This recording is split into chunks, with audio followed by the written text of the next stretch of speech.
In the forgotten town of Stonebridge, a miracle was about to unfold that would become local legend.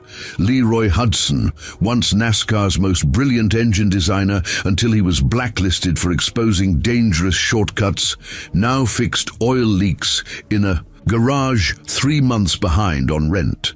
Against all odds, using nothing but junkyard scraps and outdated tools, he created a revolutionary engine that made veteran mechanics stop in their tracks.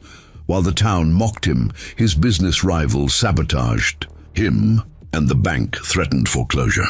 When a stroke of fate brought NASCAR team owner Edward Wellington to witness Leroy's creation at a humble county race, the line of black SUVs that arrived at his shop the next morning carried an offer that would resurrect the career stolen from him 15 years earlier, proving that sometimes the most extraordinary innovations emerge from what others have discarded.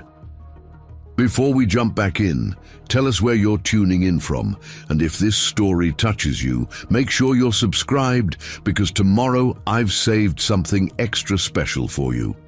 The morning sun filtered through the grimy windows of Hudson Auto Repair, illuminating dust particles dancing in the air. The concrete floor was stained with decades of oil spills, each mark telling the story of a different repair job. Leroy Hudson wiped his weathered hands on a rag that had once been white, but was now permanently stained with grease and motor oil. At 58, his once dark hair had given way to a salt and pepper mix, and deep creases marked the corners of his eyes, the kind that came from years of squinting at engine parts and worrying about bills. The 1987 Buick he'd been working on since yesterday was finally done.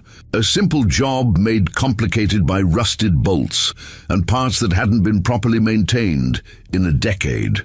Leroy stepped back, assessing his work with critical eyes that had once inspected engines that raced at over 200 miles per hour on America's most famous speedways. That should hold her together for another year at least, he muttered to himself, closing the hood with a gentle push. The familiar clunk of metal against metal was oddly comforting in the quiet garage. The phone on the wall rang, its shrill tone echoing in the cavernous space. Leroy sighed, already knowing who it was before he picked up. "Hudson Auto," he answered, his voice rough from years of speaking over engine noise. "Mr. Hudson, this is Maurice Foster at Stonebridge Savings and Loan." The voice on the other end was formal, detached. "I'm calling about your outstanding loan payment." Leroy leaned against the wall, closing his eyes. "I know I'm behind, Maurice. Business has been slow, but I've got 3 jobs lined up for next week. You'll have your payment by Friday." "That's what you said last month," Foster replied, his tone making it clear he'd heard this before. "Mr. Hudson, you're 3 months behind now. The bank can't continue to—" "Friday," Leroy cut him off. "You'll have it by Friday." He hung up before Foster could respond, the weight of his financial situation pressing down on his shoulders. The bell above the door jingled, and Leroy turned to see Floyd Watkins enter, carrying a paper bag that undoubtedly contained something. "From his wife's diner. Brought you some of Alma's chicken pot pie," Floyd announced, placing the bag on the cluttered desk in the corner. "She says you've been looking too skinny lately." Leroy managed a smile for his oldest friend. "Tell her thanks. Haven't had much appetite lately." Floyd, stocky and perpetually dressed in flannel regardless of the season, studied Leroy with concern. "Foster called again, didn't he? Am I that transparent?" Leroy asked, wiping his hands again before opening the bag. The aroma of Alma's cooking momentarily lifted his spirits. "Nah, just saw his number on the caller ID," Floyd replied, settling into the creaky chair beside the desk. "How bad is it?" Leroy shrugged, taking a bite of the pie. "Same as it's been. 3 months behind on the loan. Parts suppliers wanting payment up front now." He gestured around the nearly empty garage. "And as you can see, not exactly drowning in customers." "What about Jessica? She's still coming back this weekend?" At the mention of his daughter, Leroy's expression softened. "Yeah, graduated last month. Says she wants to help out here for a while before looking for a job in her field." pride mixed with concern in his voice. "Don't know what business degree is going to do in a place like this, though." Floyd leaned forward. "Maybe that's exactly what this place needs. New perspective. Someone who understands all that marketing." Mumbo jumbo. The conversation was interrupted by the rumble of engines outside. Through the window, they watched as 3 gleaming vehicles pulled into the parking lot of Pearson's auto service across the street. The sign above the shop had been repainted recently, its red and black letters standing out boldly against the white background. "Stonebridge's Premier Auto Care Center. Curtis's business seems to be doing just fine," Leroy remarked, a hint of bitterness creeping into his voice. "That's because Curtis doesn't fix anything that takes more than an hour," Floyd replied with a snort, "and he charges triple what you do." As if summoned by their conversation, Curtis Pearson himself emerged from one of the vehicles, a tall man in his early 50s with a tailored shirt and confidence that bordered on arrogance. He spoke briefly to the driver before turning to look directly at Leroy's shop, his expression calculating. "He made another offer yesterday," Leroy said quietly, watching as Curtis disappeared into his shop. "Wants to buy this place, tear it down, says he needs the space for expansion." Floyd's eyebrows shot up. "You're not considering it, are you?" Leroy shook his head. "This shop was my father's. It's all I've got left." He set down the fork. Appetite gone again. Besides, whatever he's offering isn't enough to start over somewhere else. And who's going to hire a 58-year-old mechanic with a reputation for causing trouble? The bitterness in those last words hung in the air between them. 15 years had passed, but the wound still felt fresh. "You did the right thing back then," Floyd said firmly. "Those fuel line modifications they wanted to make were dangerous. You saved lives by speaking up." "And lost everything in the process," Leroy replied, standing up and moving toward the Buick. "Racing world's got a long memory when it comes to whistleblowers." Floyd watched his friend for a moment, recognizing the familiar slump of his shoulders. "You ever miss it? The racing?" A shadow of something, longing perhaps, crossed Leroy's face as he ran his hand along the Buick's fender. "Every day," he admitted quietly, "not the politics or the pressure, but the engineering, the innovation." He trailed off, lost in memories. "I had designs, you know, ideas that could have changed things, made engines more efficient, more powerful, safer." "The compression ratio adjustment system?" Floyd asked, remembering the countless nights Leroy had explained his concepts over beers. "Among others," Leroy nodded. "Never got to build any of them, not officially anyway." The sound of tires on gravel interrupted them again.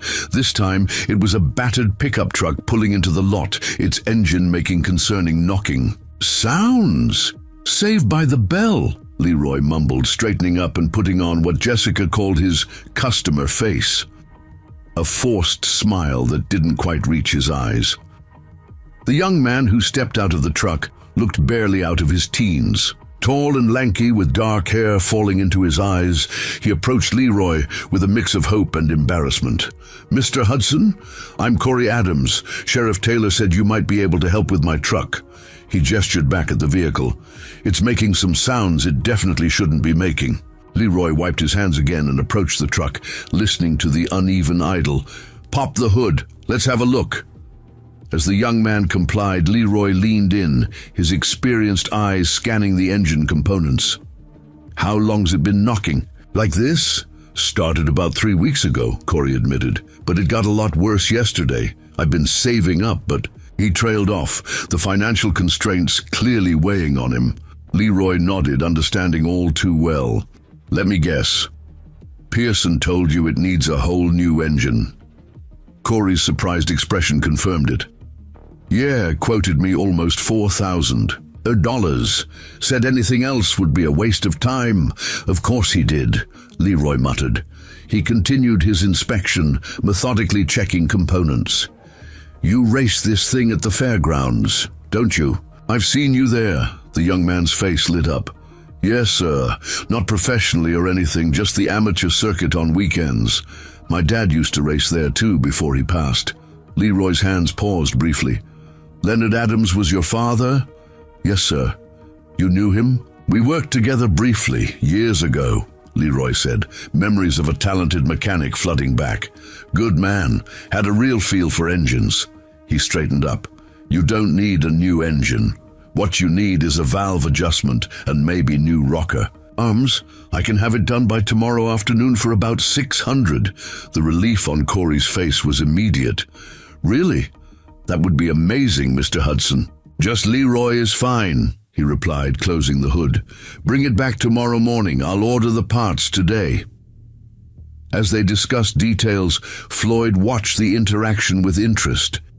It had been a while since he'd seen that spark in Leroy's eyes, the one that appeared when he was solving a mechanical puzzle. After Corey left, promising to return the next day, Floyd spoke up. Leonard Adams' boy, huh? Small world. Leroy nodded, already jotting down the parts he'd need to order. Kid's got talent from what I've seen at the races. Not a lot of resources, though. Reminds me of someone else I know, Floyd remarked with a knowing look. Before Leroy could respond, the phone rang again. This time it was the parts supplier in the next county over, calling to say they couldn't deliver anything else until Leroy's outstanding balance was paid. After a tense conversation that resolved nothing, Leroy hung up the phone with more force than necessary. Damn it, he muttered, running a hand through his hair. Problem? Floyd asked, though the answer was obvious. Parts supplier won't extend any more credit, which means I can't get what I need for the Adams kid's truck, which means I lose that $600 that might have helped with the bank payment. Leroy paced across the shop, frustration evident in every step. I could spot you, Floyd offered. Leroy shook his head firmly. Appreciate it, but no. I've borrowed enough from you and Alma already. He stopped suddenly, eyes landing on the back. A corner of the shop where a tarp covered what appeared to be an old engine block. For a long moment he stared at it, thinking. What? Floyd asked, recognizing the look on his friend's face. Leroy turned, a strange determination replacing the defeat. From moments ago, I've got some parts in the back, stuff I've been collecting. Might have what I need for Corey's truck. Floyd frowned. You mean that pile of junk you've been dragging home from Dominguez's salvage yard? One man's junk is another man's treasure, Leroy replied, already moving toward the back room. Floyd followed, confused by the sudden change. The storage room was cluttered with engine components, tools, and boxes of parts that Leroy had accumulated over the years. Some were organized neatly on shelves. Others were scattered across workbenches or stacked in corners. I've been thinking, Leroy said, pulling the tarp off what was indeed an engine block, but one unlike any standard model Floyd recognized. What if I could actually build one of my designs? Not just for racing, but something that could work in regular vehicles too. More efficient, more power with less fuel. Floyd stared at his friend, concerned. You're talking about starting from scratch, with salvaged parts? Not from scratch, Leroy corrected, gesturing to notebooks piled on a nearby desk. I've had the designs for years, been refining them, and yes, with salvage parts, the principles are what matter, not how shiny the components are. Leroy, Floyd said carefully, I'm all for you getting back to what you love, but is now really the time, with the loan payments and everything else? Leroy's eyes had that gleam now, the one that appeared when he was truly passionate about something. Maybe it's exactly the time. What have I got to lose? The shop's circling the drain anyway. And Corey's truck, Floyd pressed. I'll fix his truck first, but after that... Leroy ran his hand over the engine block. After that, I think it's time I stopped just surviving and tried to build something that matters again. The sound of another vehicle pulling up outside drew their attention. Through the small window, they could see Jessica Hudson stepping out of her car, looking up at the faded sign above the garage with a mix of nostalgia and determination. Well, Floyd said with a slight smile, looks like reinforcements have arrived. Leroy took a deep breath, the weight of his decision still settling on his shoulders. Let's see if she still wants to help after I tell her about this crazy idea. As they walked back into the main garage, Leroy felt something he hadn't experienced in years, a sense of purpose beyond just making it to the next day. Whether it was desperation or inspiration driving him, he couldn't say. But for the first time in a long time, he was looking forward to tomorrow. Telling and preparing this story took us a lot of time. So if you are enjoying it, subscribe to our channel. It means a lot to us. Now, back to the story. Jessica Hudson stood in the doorway of her father's office, watching as he attempted to organize. The chaos of invoices and past due notices scattered across the desk. At 24, she had her father's sharp eyes and analytical mind, but her mother's gentle features. Her business degree from State hung in a simple frame on the wall, the only decoration Leroy had added to the office in years. "Dad, this is worse than you told me on the phone," Jessica said, holding up the bank statement she'd been reviewing for the past hour. Outside, the afternoon sun cast long shadows through the garage's windows. "You're not just behind on the loan, you're behind on everything. Electricity, insurance, suppliers," Leroy sighed, pushing away from the desk. "I didn't want you worrying while you were finishing school." "Well, I'm properly worried now," she replied, setting down the papers. "Why didn't you tell me how bad it got? What would you have done? Dropped out to come save your old man's failing business?" Leroy stood, stretching his back that had grown stiff from hunching over the desk. "You needed to finish your degree. That was the priority." Jessica's expression softened. "We're family, Dad. Your problems are my problems." A knock at the office door interrupted them. Floyd stood there, holding a grease-stained paper bag. "Alma sent dinner over. Figured you two might be hungry." Jessica brightened at the sight of her father's oldest friend. "Floyd?" She crossed the small office to hug him. "How's Alma? Still making the best apple pie in 3 counties? 4 counties now," Floyd corrected with a grin. "She won at the state fair last month. She's expecting you at the diner for breakfast tomorrow, by the way.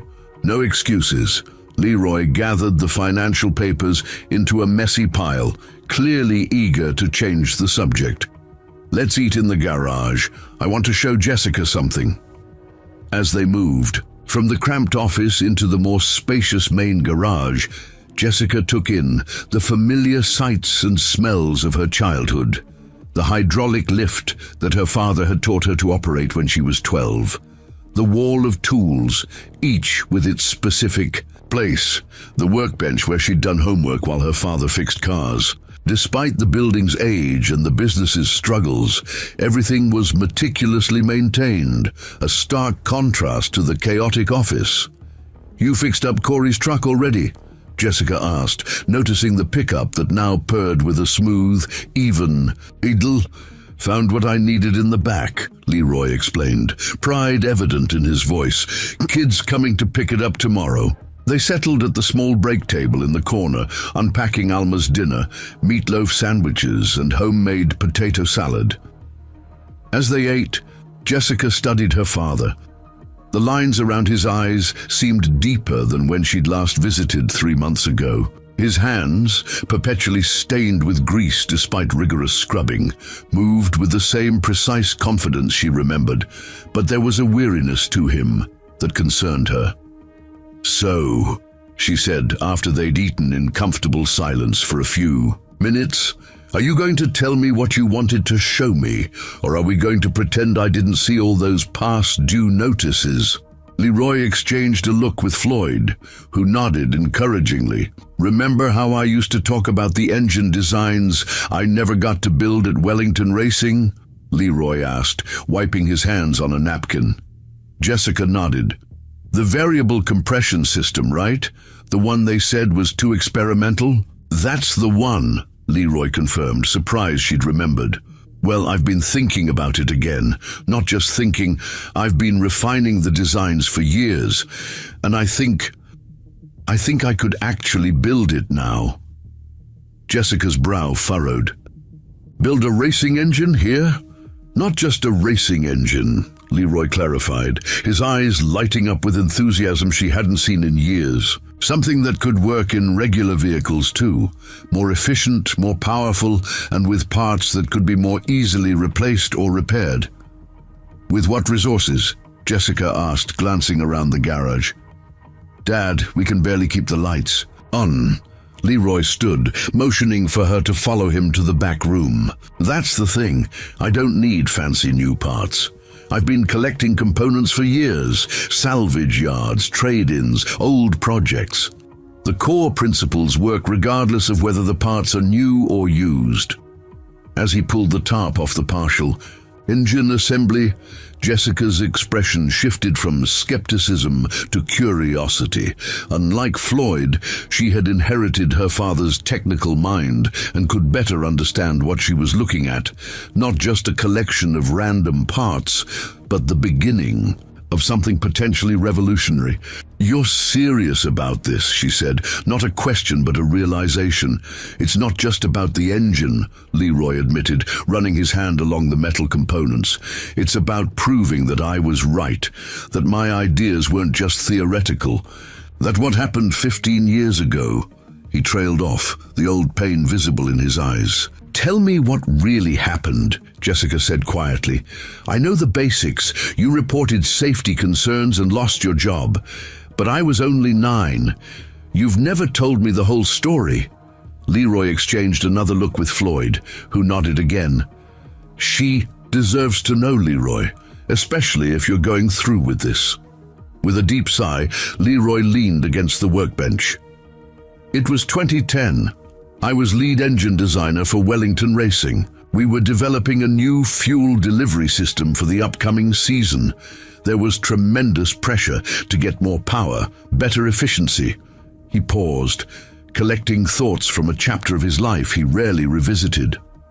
One of the executives, not Edward Wellington, but his nephew Ernest, pushed for modifications that would have given us an edge.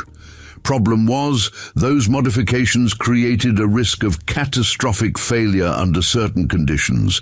The fuel lines could rupture during high-temperature situations, like a crash, Jessica filled in, understanding dawning. Exactly, Leroy nodded. I ran the simulations, showed them the data. In a severe impact, there was a significantly increased risk of fire. But Ernest had already promised the board results, and admitting the design was flawed would have been unpolitically inconvenient. So they ignored your warnings? Jessica asked, anger coloring her voice. Worse, Floyd interjected, they tried to make your father falsify the safety reports. Leroy's jaw tightened at the memory. When I refused, they suggested I take some time off, reconsider my position.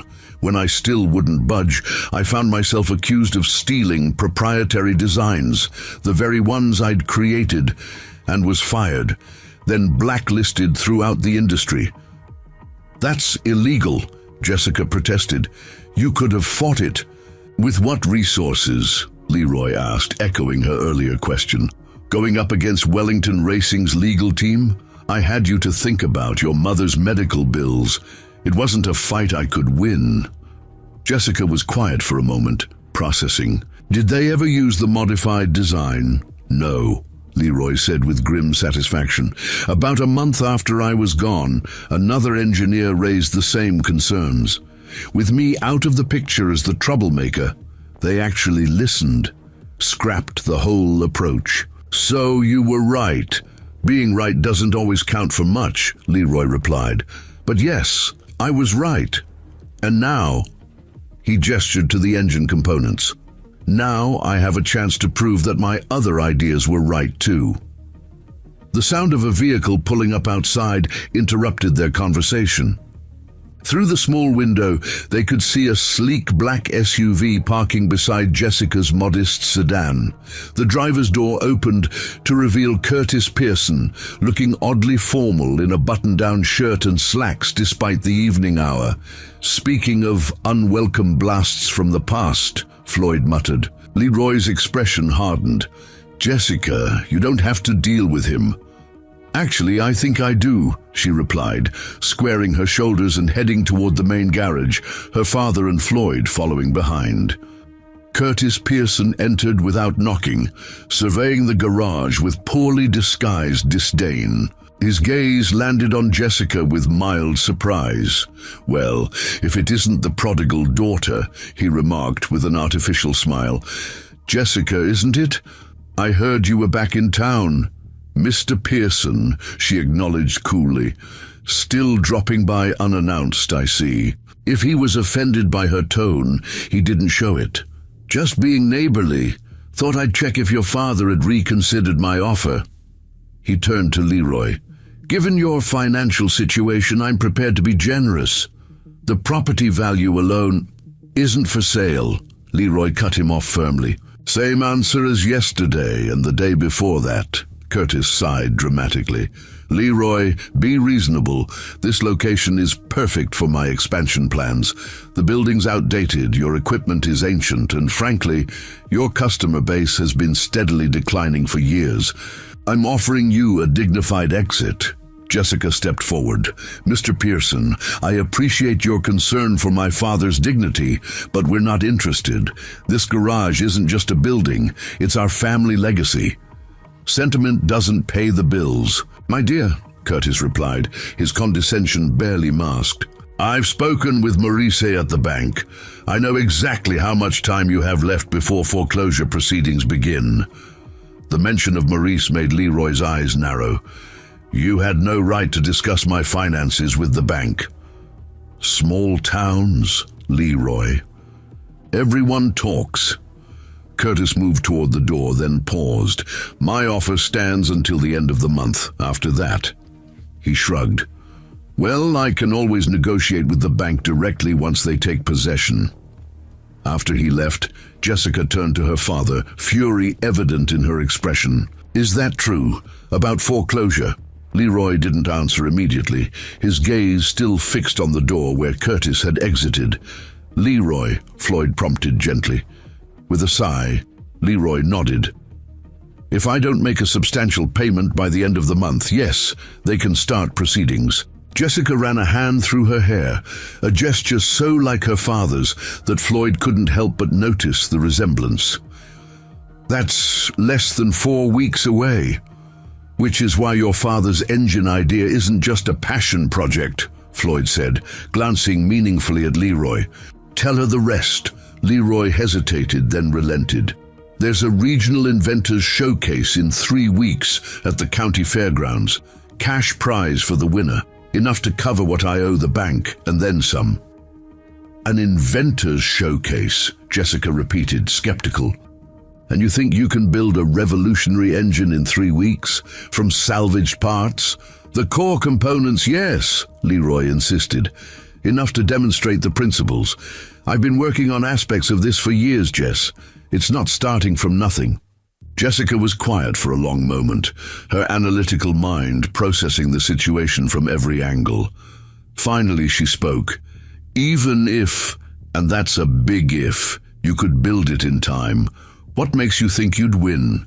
These showcases usually favor flashy consumer products, not industrial mechanical innovations." "Because it works," Leroy said simply. "Theory, simulations, small-scale tests, they all confirm it.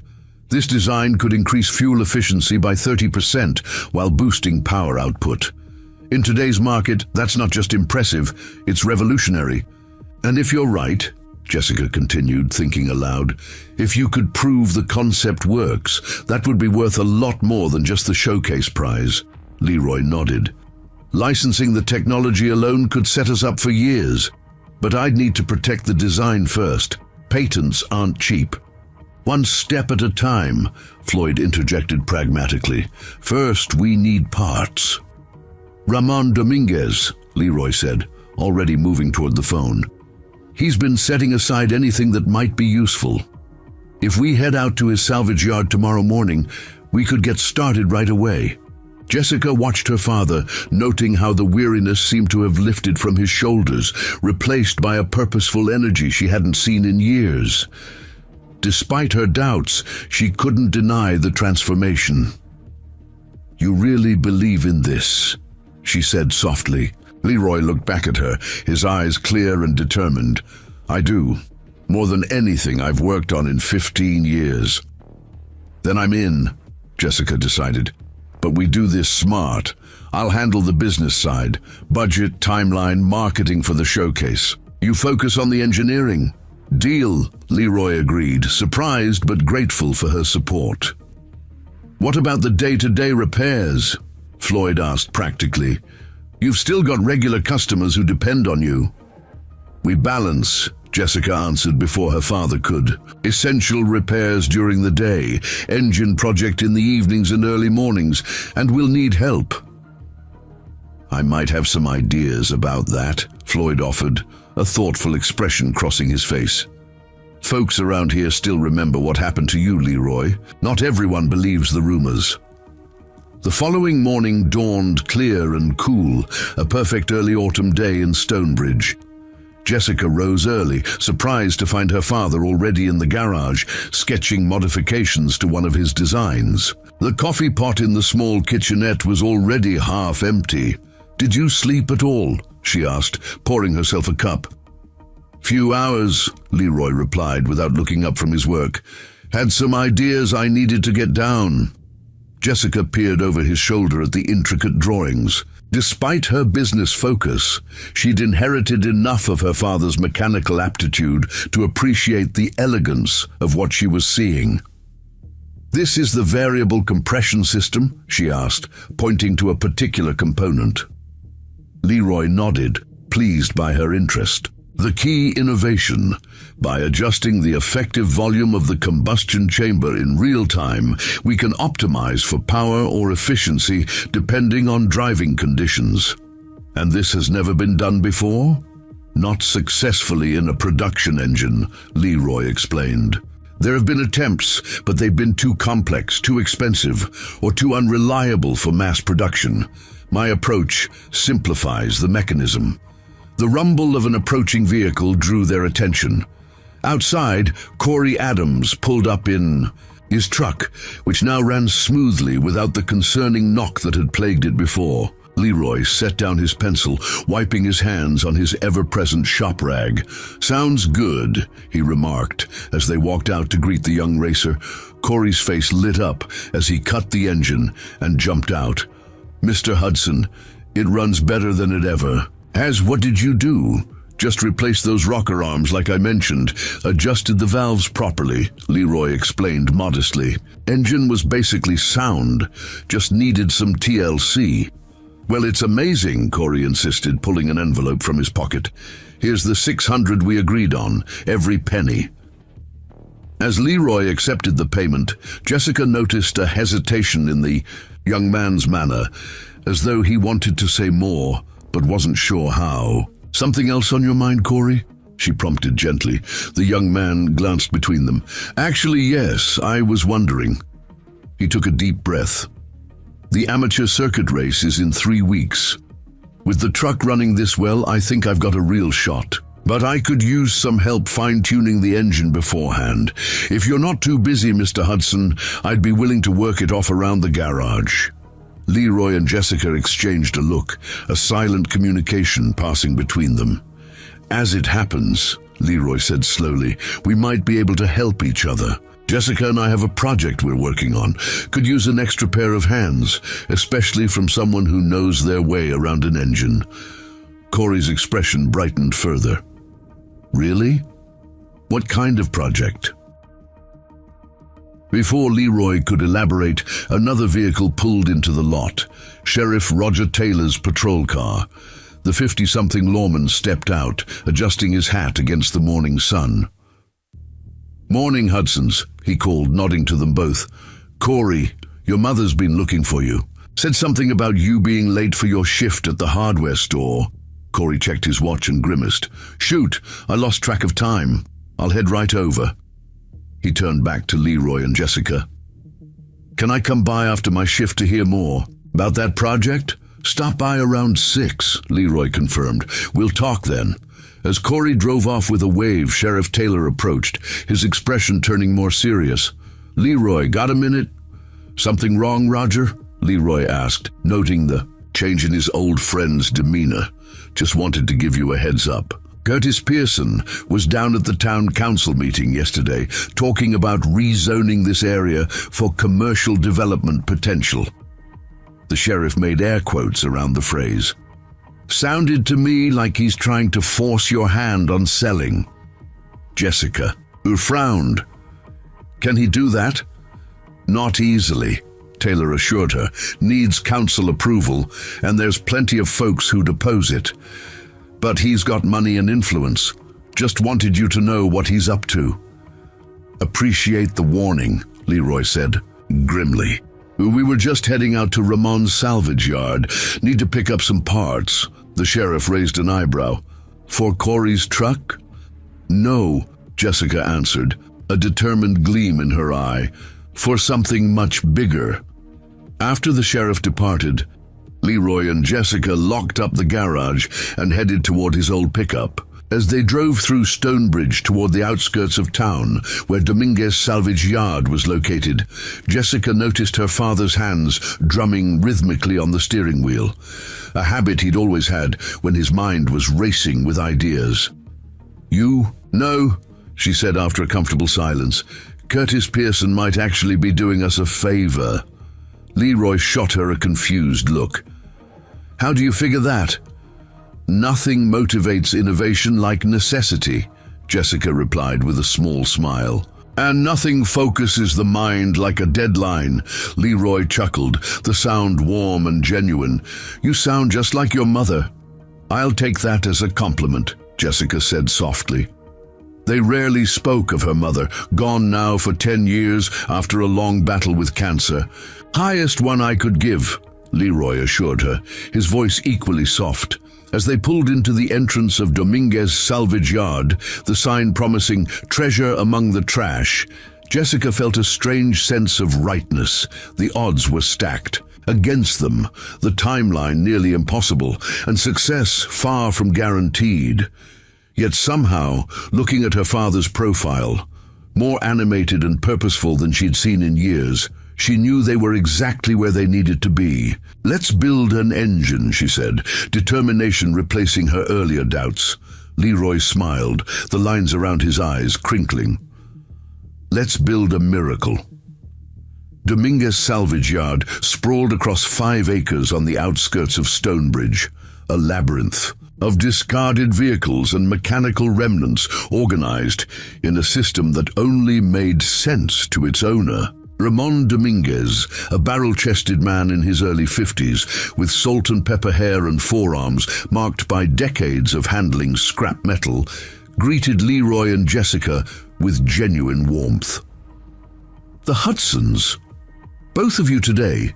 Must be something important," Ramon observed, wiping his hands on a rag that resembled Leroy's perpetually stained one.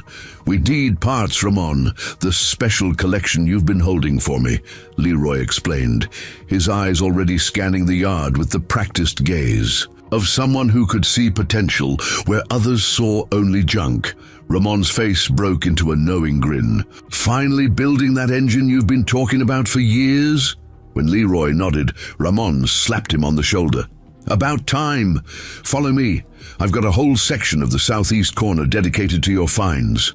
As they walked through narrow pathways between towering stacks of vehicles, Jessica marveled at the organization hidden within the apparent chaos. Sections were divided by vehicle types, decades, and even specific manufacturers. Workers in different areas dismantled salvageable components with surprising precision. "Your father has been collecting parts for this project since before you were in high school," Ramon told Jessica. "Every time something unusual or high quality came in, he'd snap it up." "You never mentioned that," Jessica said to her father. Leroy shrugged. It was just an idea for so long. Didn't seem worth talking about until now. They arrived at a fenced-off section where tarp-covered shapes suggested an organized collection rather than random salvage. Ramon unlocked the gate, gesturing proudly. "Your father's treasure trove," he announced. "Every piece he thought might be useful someday."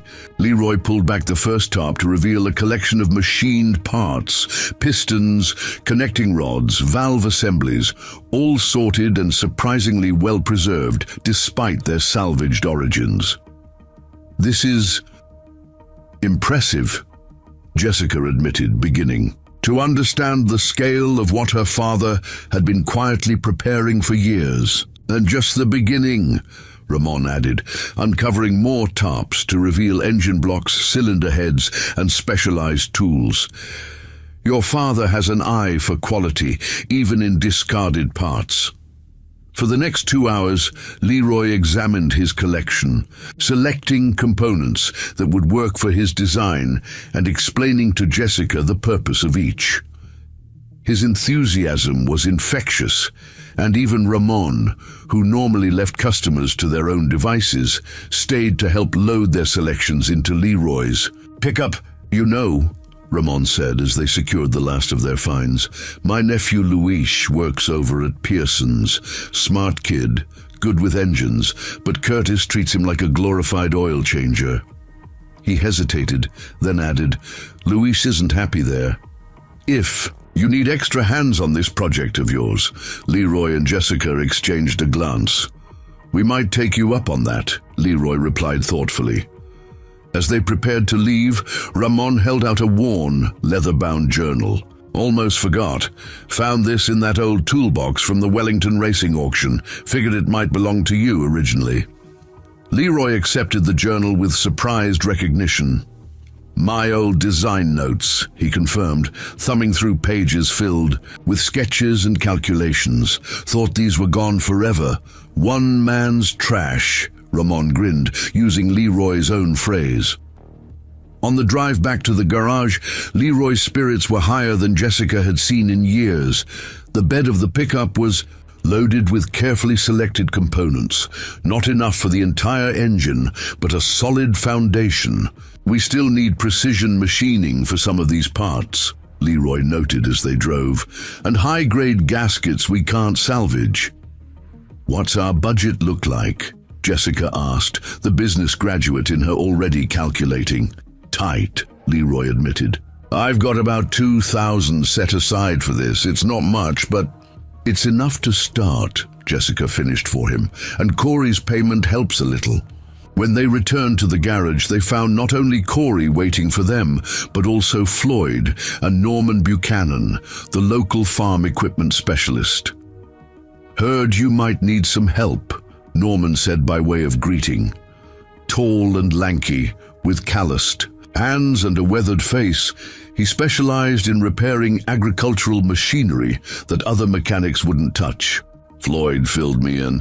Figured my machine shop might come in handy." Leroy's eyebrows rose in surprise.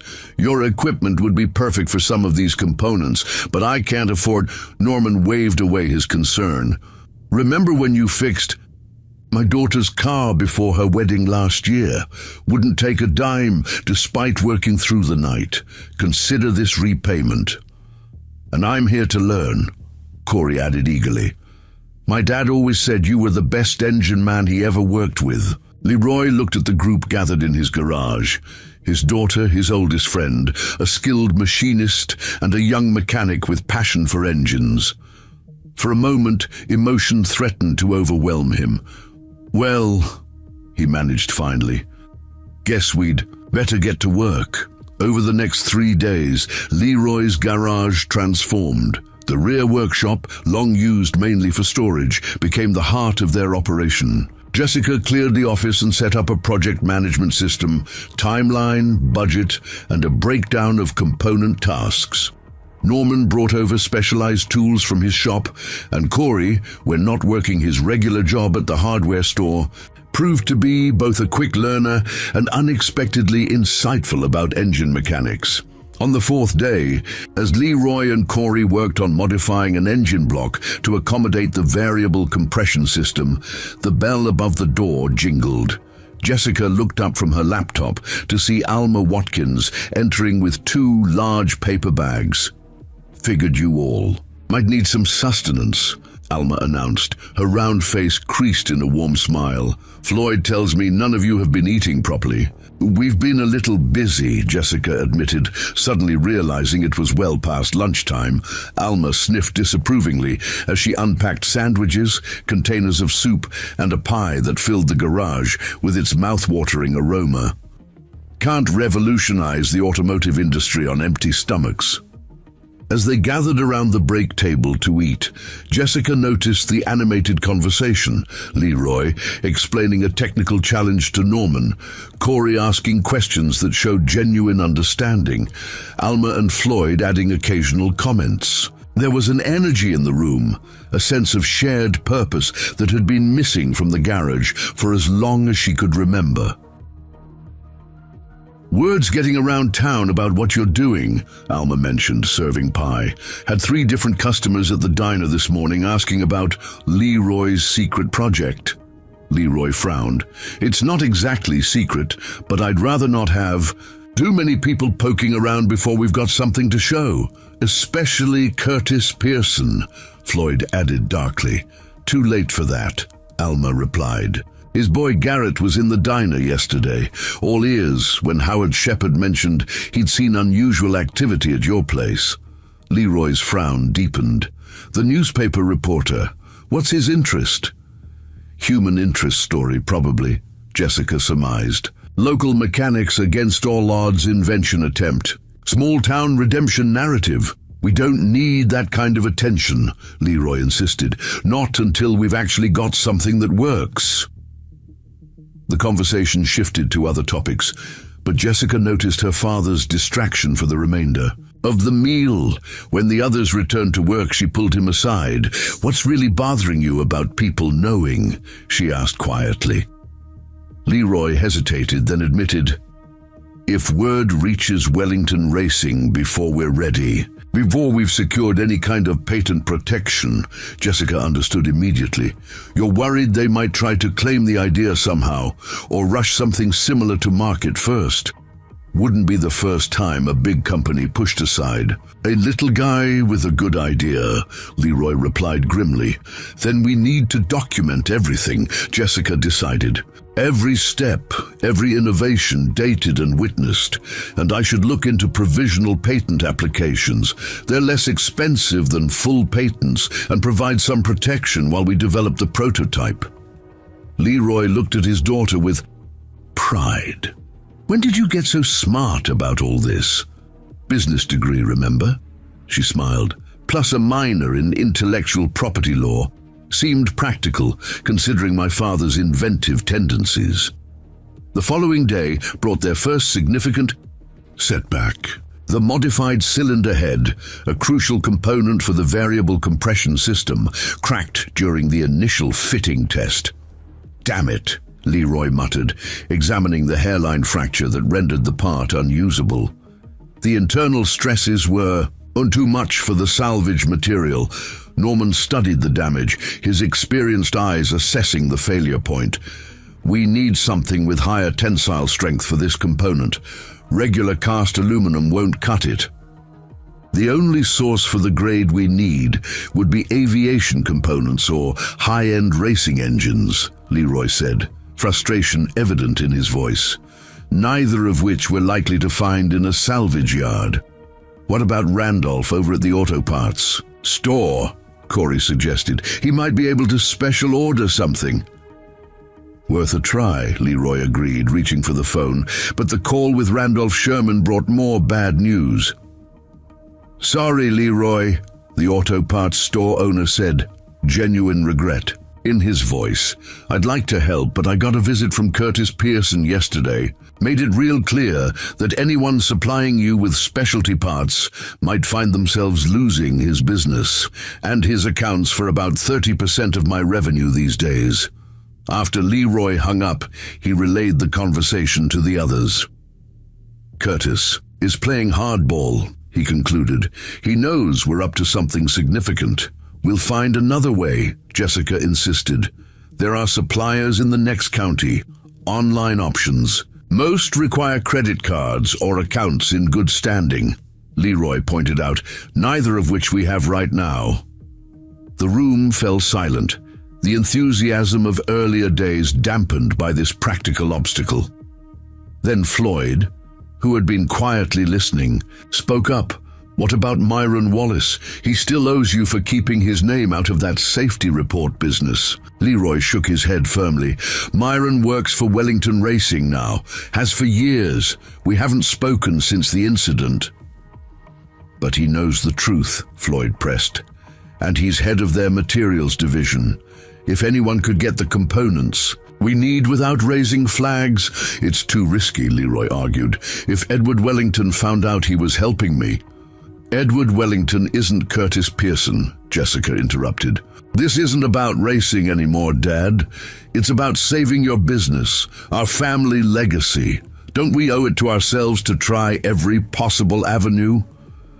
Leroy looked around at the expectant faces, then at the partially assembled engine components that represented his life's work. I'll give him a call, he conceded finally, but no promises.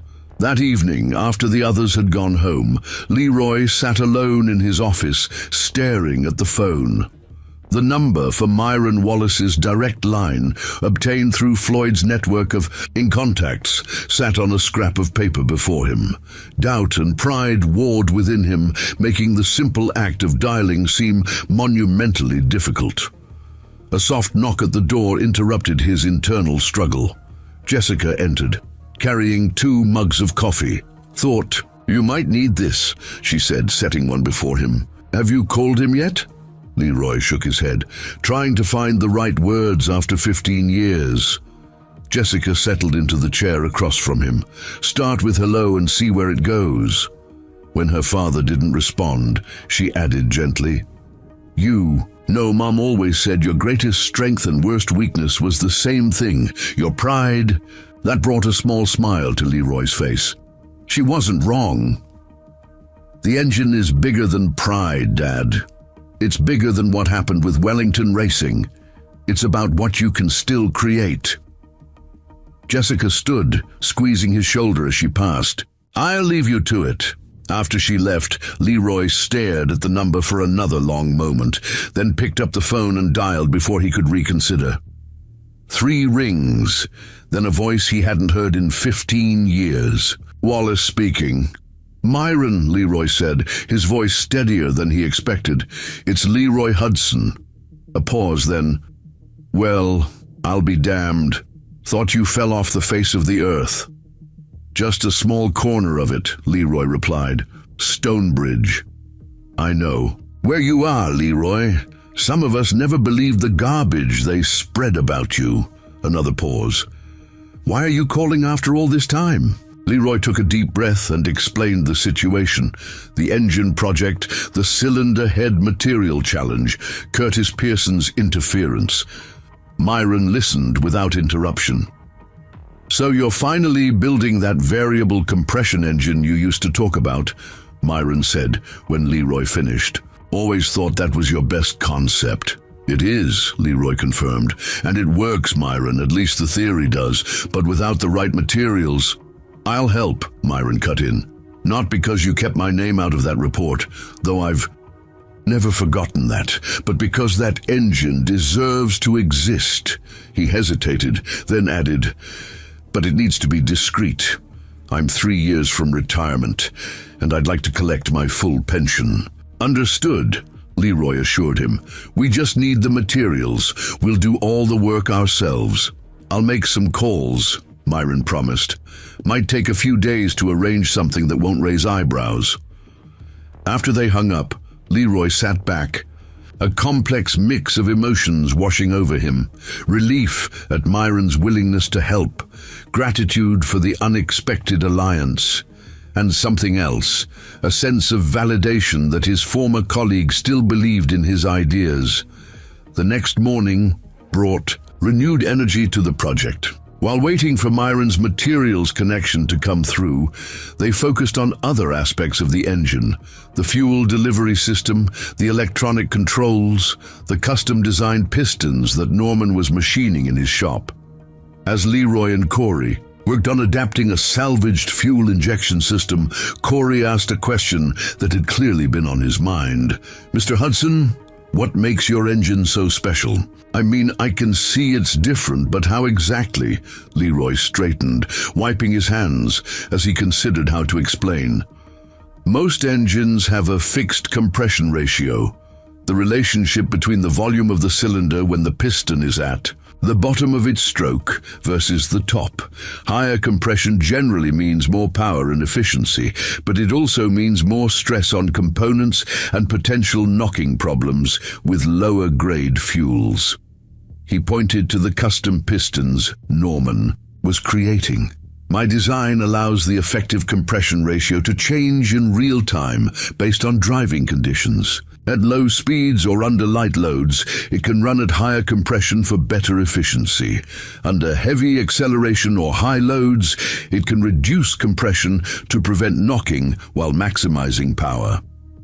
"How does it adjust?" Corey asked, fascinated. "That's the real innovation," Leroy explained, grabbing a pencil to sketch on a nearby notepad. "Instead of physically changing the cylinder volume, which is mechanically complex, my system modifies the effective compression by adjusting valve timing and a secondary pressure chamber connected to the main combustion chamber." Corey studied the sketch, his brow furrowed in concentration. "So it's like having multiple engines in one, each optimized for different conditions." Leroy smiled, pleased by the young man's grasp of the concept. "Exactly. The potential fuel savings alone would be significant, not to mention performance improvements." "And no one's done this before?" Corey marveled. "There have been attempts," Leroy acknowledged, "but most solutions are too complex, too expensive to manufacture, or too unreliable for production vehicles. My approach simplifies the mechanism while maintaining the benefits." That night, long after the others had gone home, Leroy remained in the workshop, wrestling with calculations for the control system that would manage the variable compression. The core mechanical concept was sound, but the timing and pressure management required precision. He wasn't sure they could achieve with salvaged electronic components. The clock on the wall showed 2:17 a.m. when Jessica, awakened by the continued sounds of work, came downstairs in sweats and an old t-shirt. "Dad, you need to sleep," she admonished, stifling a yawn. "Almost there," Leroy murmured, not looking up from his calculations. "Just trying to solve this control issue." Jessica peered over his shoulder at the complex equations covering the page. Despite her business focus, she had enough of her father's technical mindset to follow the general problem. "What if," she suggested after a moment of study, "instead of trying to precisely control every parameter, you created adaptive ranges. Let the system find its own optimal settings within defined boundaries." Leroy looked up, surprised. "A self-learning system?" "Not exactly," Jessica clarified. "More like guardrails rather than a rigid path. Set the parameters for safety and efficiency, but let the mechanical interactions find their natural balance within those limits." Leroy stared at her, then back at his calculations. "That could work," he said slowly, grabbing a fresh sheet of paper. "It would simplify the control system considerably. Instead of micromanaging every aspect, we establish safe operating ranges and let physics do the rest." He began sketching a new control approach, his fatigue forgotten in the excitement of a breakthrough. Jessica watched, smiling at the familiar intensity in his expression, the same look he'd had when helping with her science projects as a child. "Where did you get this insight?" he asked without looking up from his work. "Remember my senior thesis, Adaptive Systems in Business Management. Same principle. Sometimes the most effective approach isn't controlling every variable, but creating an environment where optimal outcomes can emerge naturally. Leroy paused, regarding his daughter with new appreciation. Your mother would be so proud of you, Jess. She'd be proud of both of us, Jessica replied softly. Now finish your breakthrough and get some sleep. We've got cylinder heads to modify tomorrow. 2 days later, a nondescript delivery truck pulled up to the garage. The driver, a middle-aged woman who introduced herself only as Marge, unloaded a heavy wooden crate marked machine parts and had Leroy sign a generic receipt. Compliments of a mutual friend, she said quietly before departing. Inside the crate, they found exactly what they needed. High-grade aluminum alloy cylinder heads already machined to the rough specifications Leroy had provided to Myron, along with various other components that would have been nearly impossible to source through salvage or local suppliers. This is aerospace-grade material, Norman observed, examining one of the pieces. Must have cost a fortune. Let's make sure it was worth it, Leroy replied, already planning the next phase of their work. With the materials challenge solved, progress accelerated. Days blended together in a rhythm of intense work, punctuated by brief breaks and problem-solving sessions. The garage remained open for basic repairs in the mornings. They couldn't afford to turn away paying customers, but afternoons and evenings were dedicated entirely to the engine project. By the end of the second week, they had reached a critical milestone, a partial assembly of the engine core, enough to test the fundamental compression variation concept. The moment of truth arrived on a Thursday evening, with the modified engine mounted to a test stand Norman had helped construct. Electronic control system is set to manual override for this test, Leroy explained to the small group gathered around. We'll adjust compression ratios directly to verify the mechanical function before integrating the automated control. Jessica recorded the test on her phone as Leroy initiated the startup sequence. For a breathless moment, nothing happened.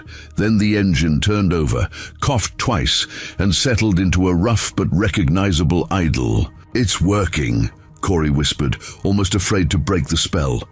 Leroy monitored the gauges, making small adjustments. Initial compression ratio is 8.1, he narrated, now increasing to 10.1. And holding steady. No knocking, pressure curves within expected parameters. He continued the adjustments, pushing the compression ratio higher, then lower, confirming that the mechanical system functioned as designed. The engine responded perfectly to each change, proving the core concept viable. When he finally shut it down, the silence felt monumental. For several seconds, no one spoke, processing what they had just witnessed. You did it, Floyd said finally, clapping his oldest friend on the shoulder. The basic system works. We did it, Leroy corrected, looking around at the team, and this is just the beginning. Now we build the full engine with the automated control system. As the others celebrated, Jessica stepped outside, needing a moment to process the emotions of the day. The night air was cool against her face as she looked up at the stars, visible above small-town Stonebridge. She didn't notice the car parked across the street, or the figure inside taking photographs of the garage with a telephoto lens. By the time she went back inside to rejoin the celebration, the car had already driven away, heading toward Curtis Pearson's home on the other side of town. Morning light filtered through the garage windows as Leroy and Jessica reviewed their progress.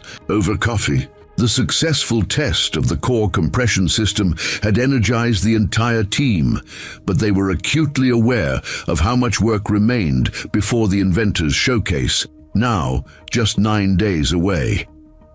We still need to integrate the control system, complete the fuel delivery modifications, and run full-load testing, Leroy enumerated, checking items off the project plan Jessica had created.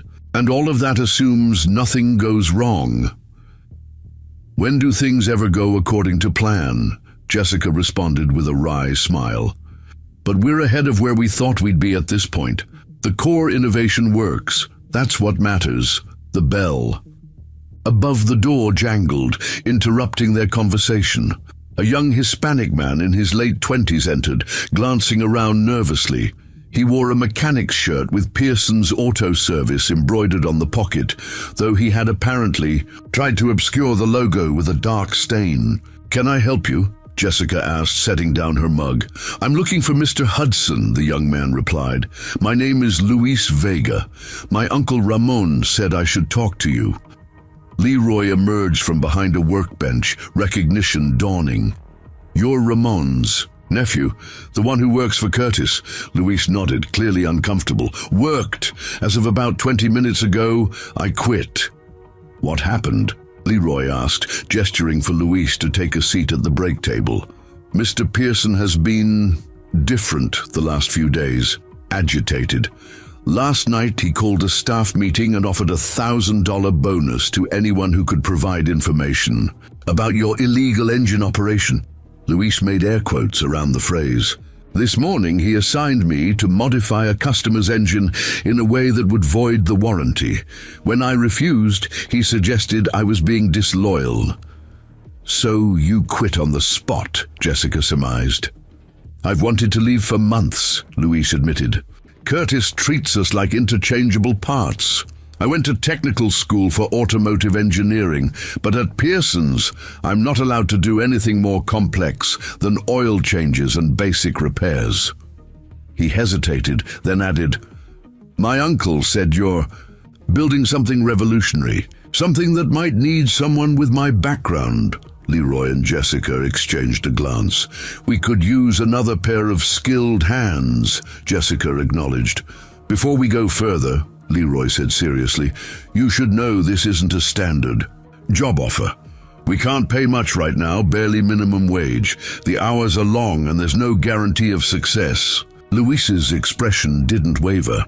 "Mr. Hudson, I didn't become a mechanic for the money. I did it because I love solving mechanical problems. My uncle says you're the best engine man in the state. I want to learn from you, and I want to be part of something meaningful." After a brief consultation in the office, Leroy and Jessica welcomed Luis to the team. His first contribution came almost immediately when he identified a more efficient way to configure the electronic control unit they were adapting for the engine's variable compression system. "This reduces the processing load by nearly 30%, Luis explained, showing them his modified circuit design. "It should make the response time faster and more reliable." Leroy studied the young engineer's work with growing appreciation. "Where did you learn this?"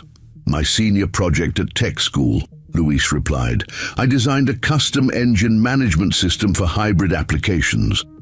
By mid-afternoon, word of Luis's departure from Pearson's had spread through Stonebridge's tight-knit community. Curtis himself appeared at the garage around 4, his luxury SUV rolling to a stop with deliberate slowness. "Keep working," Leroy told the others as Curtis entered without knocking. "I'll handle this." Curtis surveyed the garage, his gaze lingering on the tarped shape in the back that concealed the engine project. "Stealing my employees now, Hudson?" "Last I checked, this is still America. People are free to work where they choose," Leroy replied evenly. "What do you want, Curtis?" "Clarity," Curtis said, his tone falsely reasonable. "There are rumors about what you're doing here. Some say you're modifying engines illegally. Others say you're building some kind of revolutionary design." He smiled thinly. "I just want to make sure everything's above board. Wouldn't want the EPA or Department of Transportation getting anonymous tips about unauthorized modifications." Jessica stepped forward.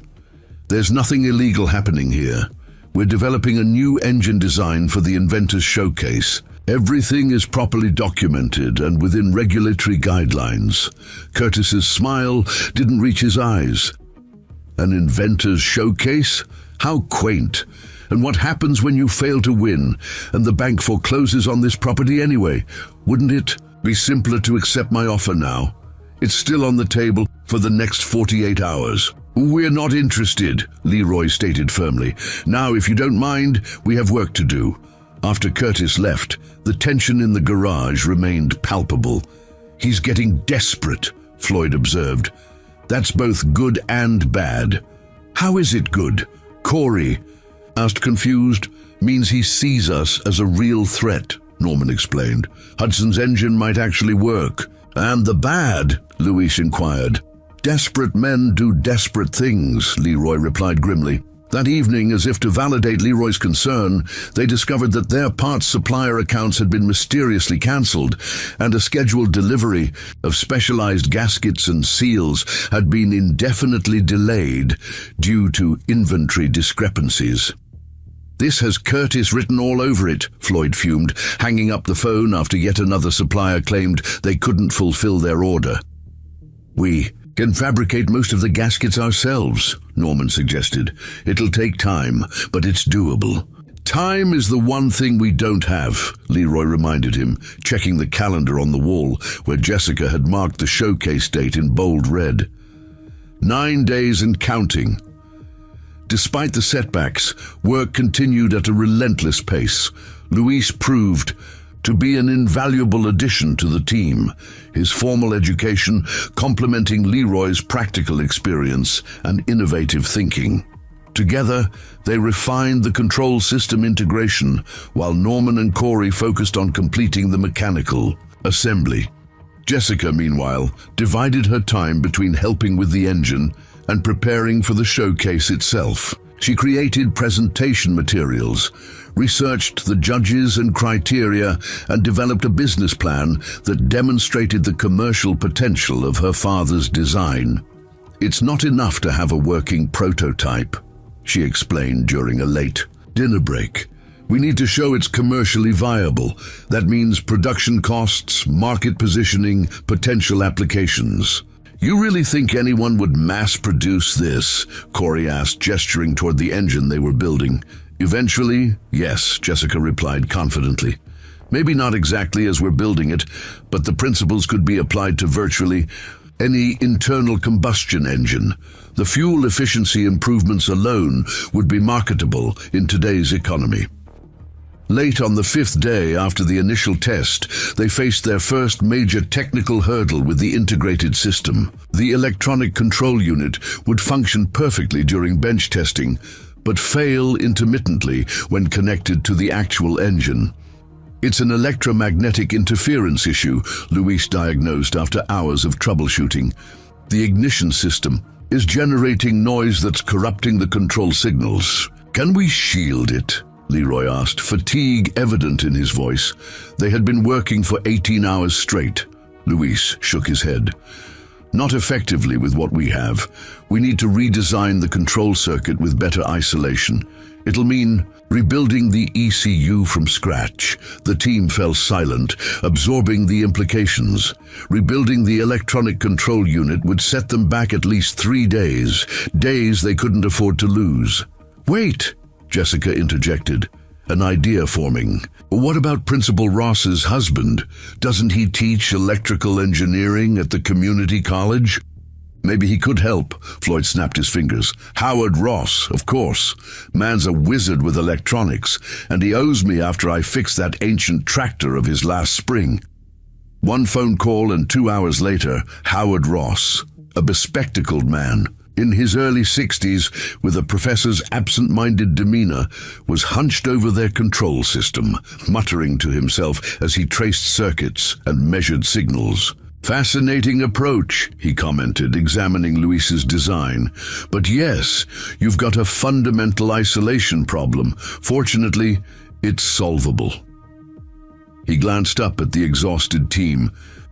Go home. Get some sleep. I'll have a solution by morning.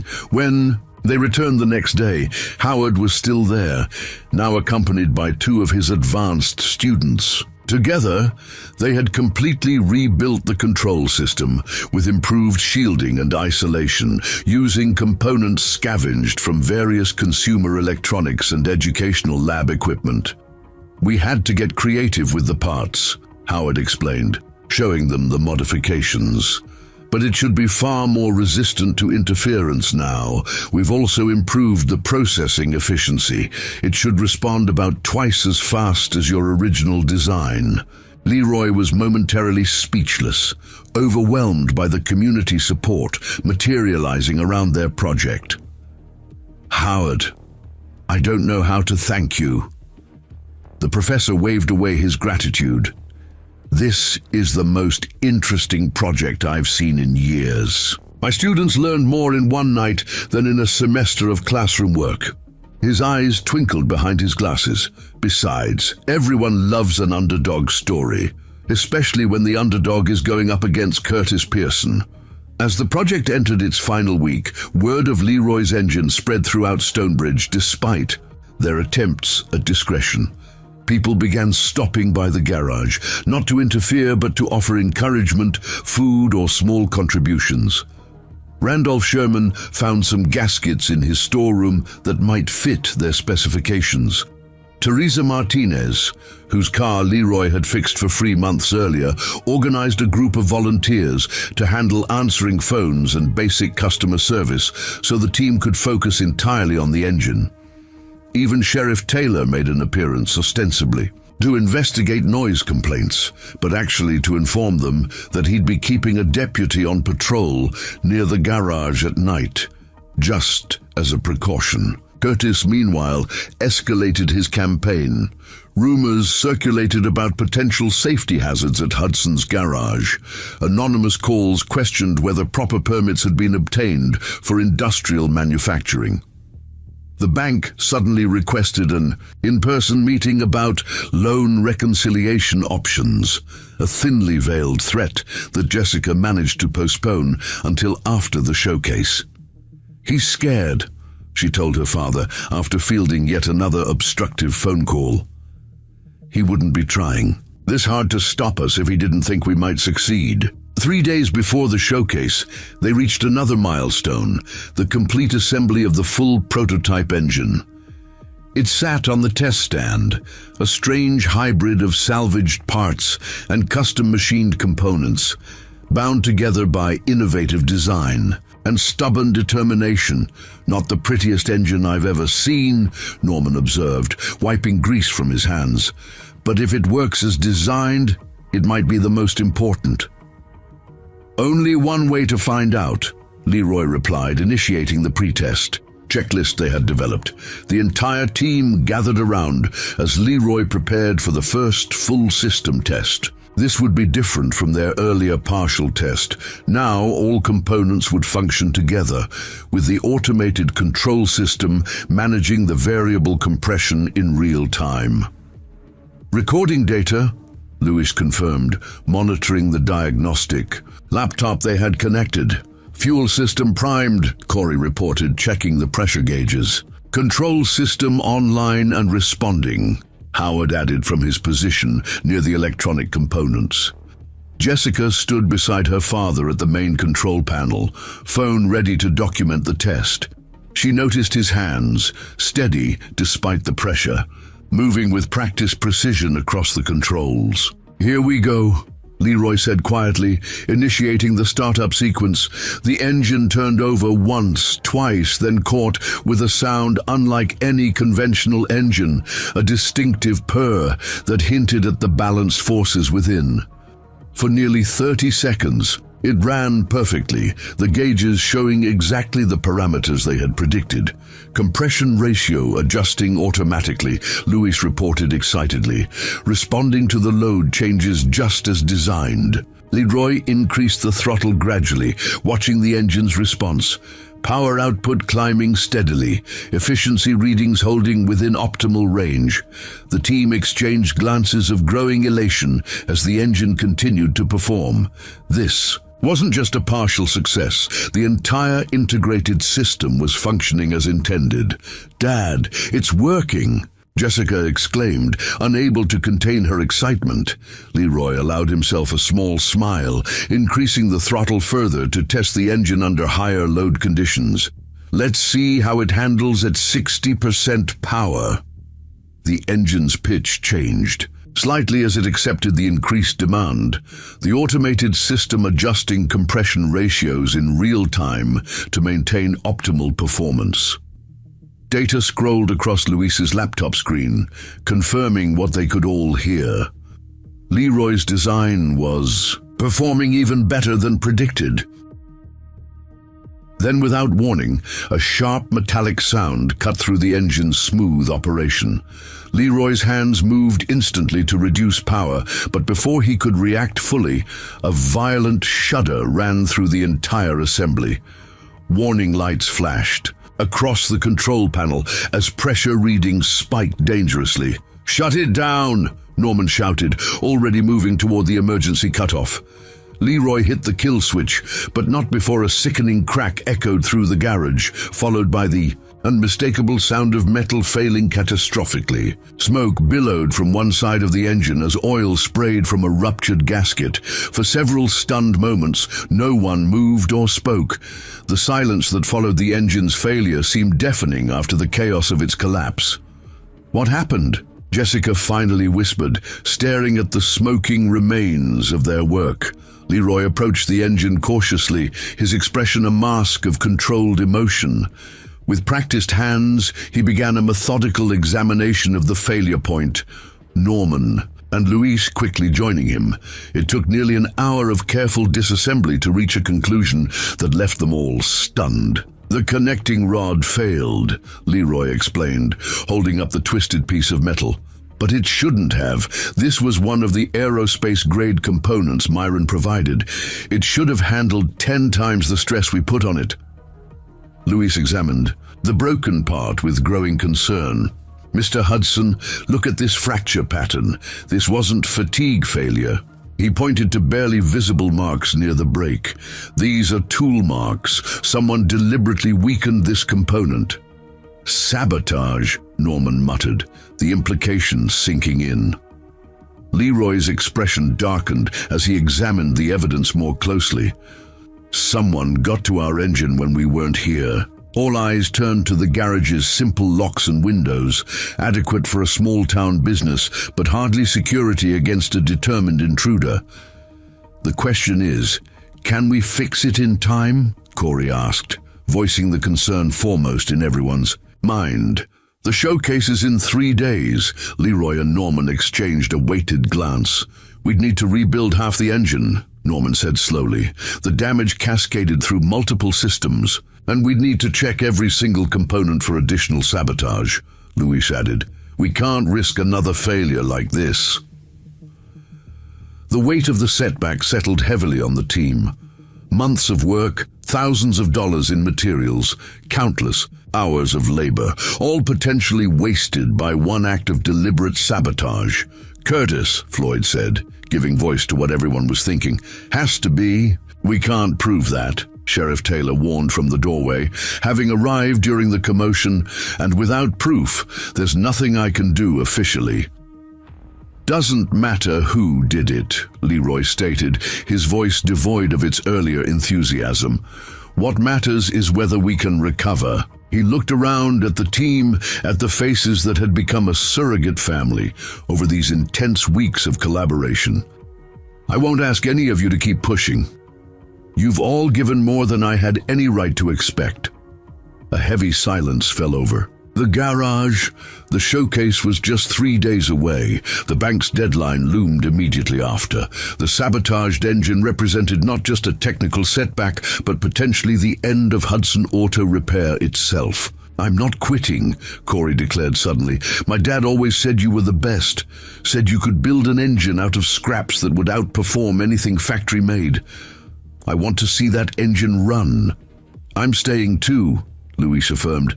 "This is the most important project I've ever worked on." One by one, each team member recommitted. Norman with a simple nod, Howard with an enthusiastic declaration about the pursuit of knowledge, Floyd with a gruff, "as if I'd be anywhere else." Jessica moved to stand beside her father, taking his grease-stained hand in hers. "We started this together. We'll finish it together."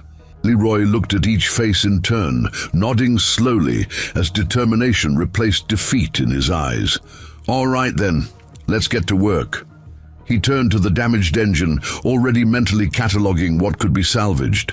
"We've got a miracle to build, and not much time to do it."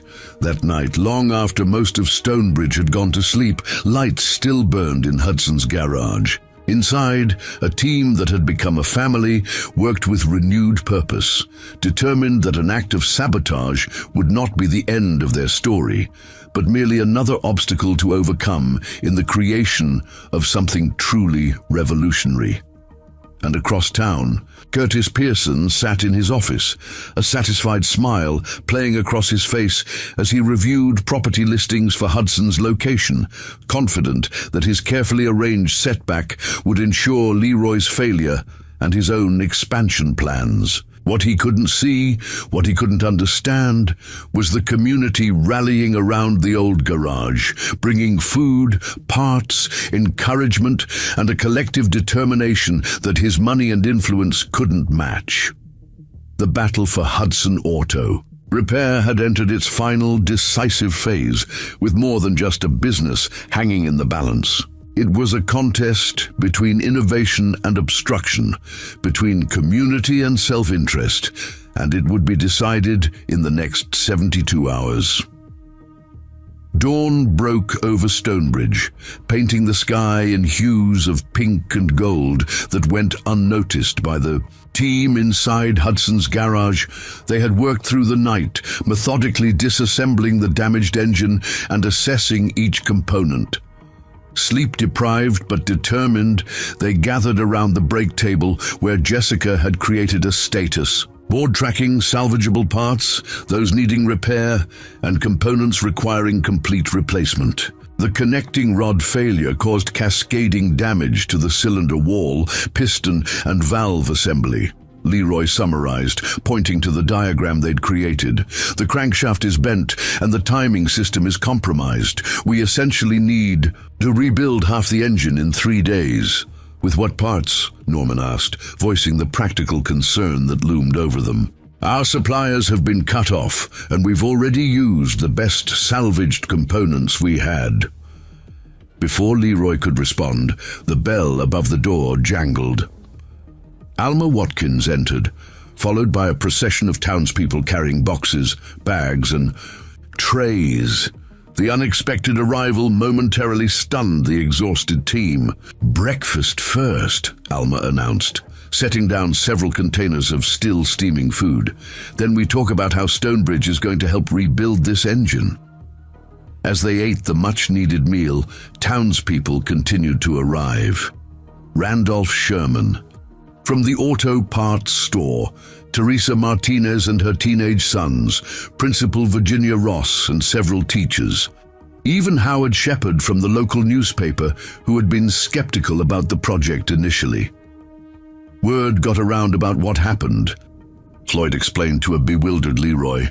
"People are angry. Nobody likes a cheater, and sabotaging your work crossed a line." Sheriff Taylor arrived next, accompanied by Deputy Warren Matthews. "Still can't prove who did it," Taylor said, "but we've implemented additional patrols in this area, and Warren here has volunteered to spend his off hours keeping an eye on the place."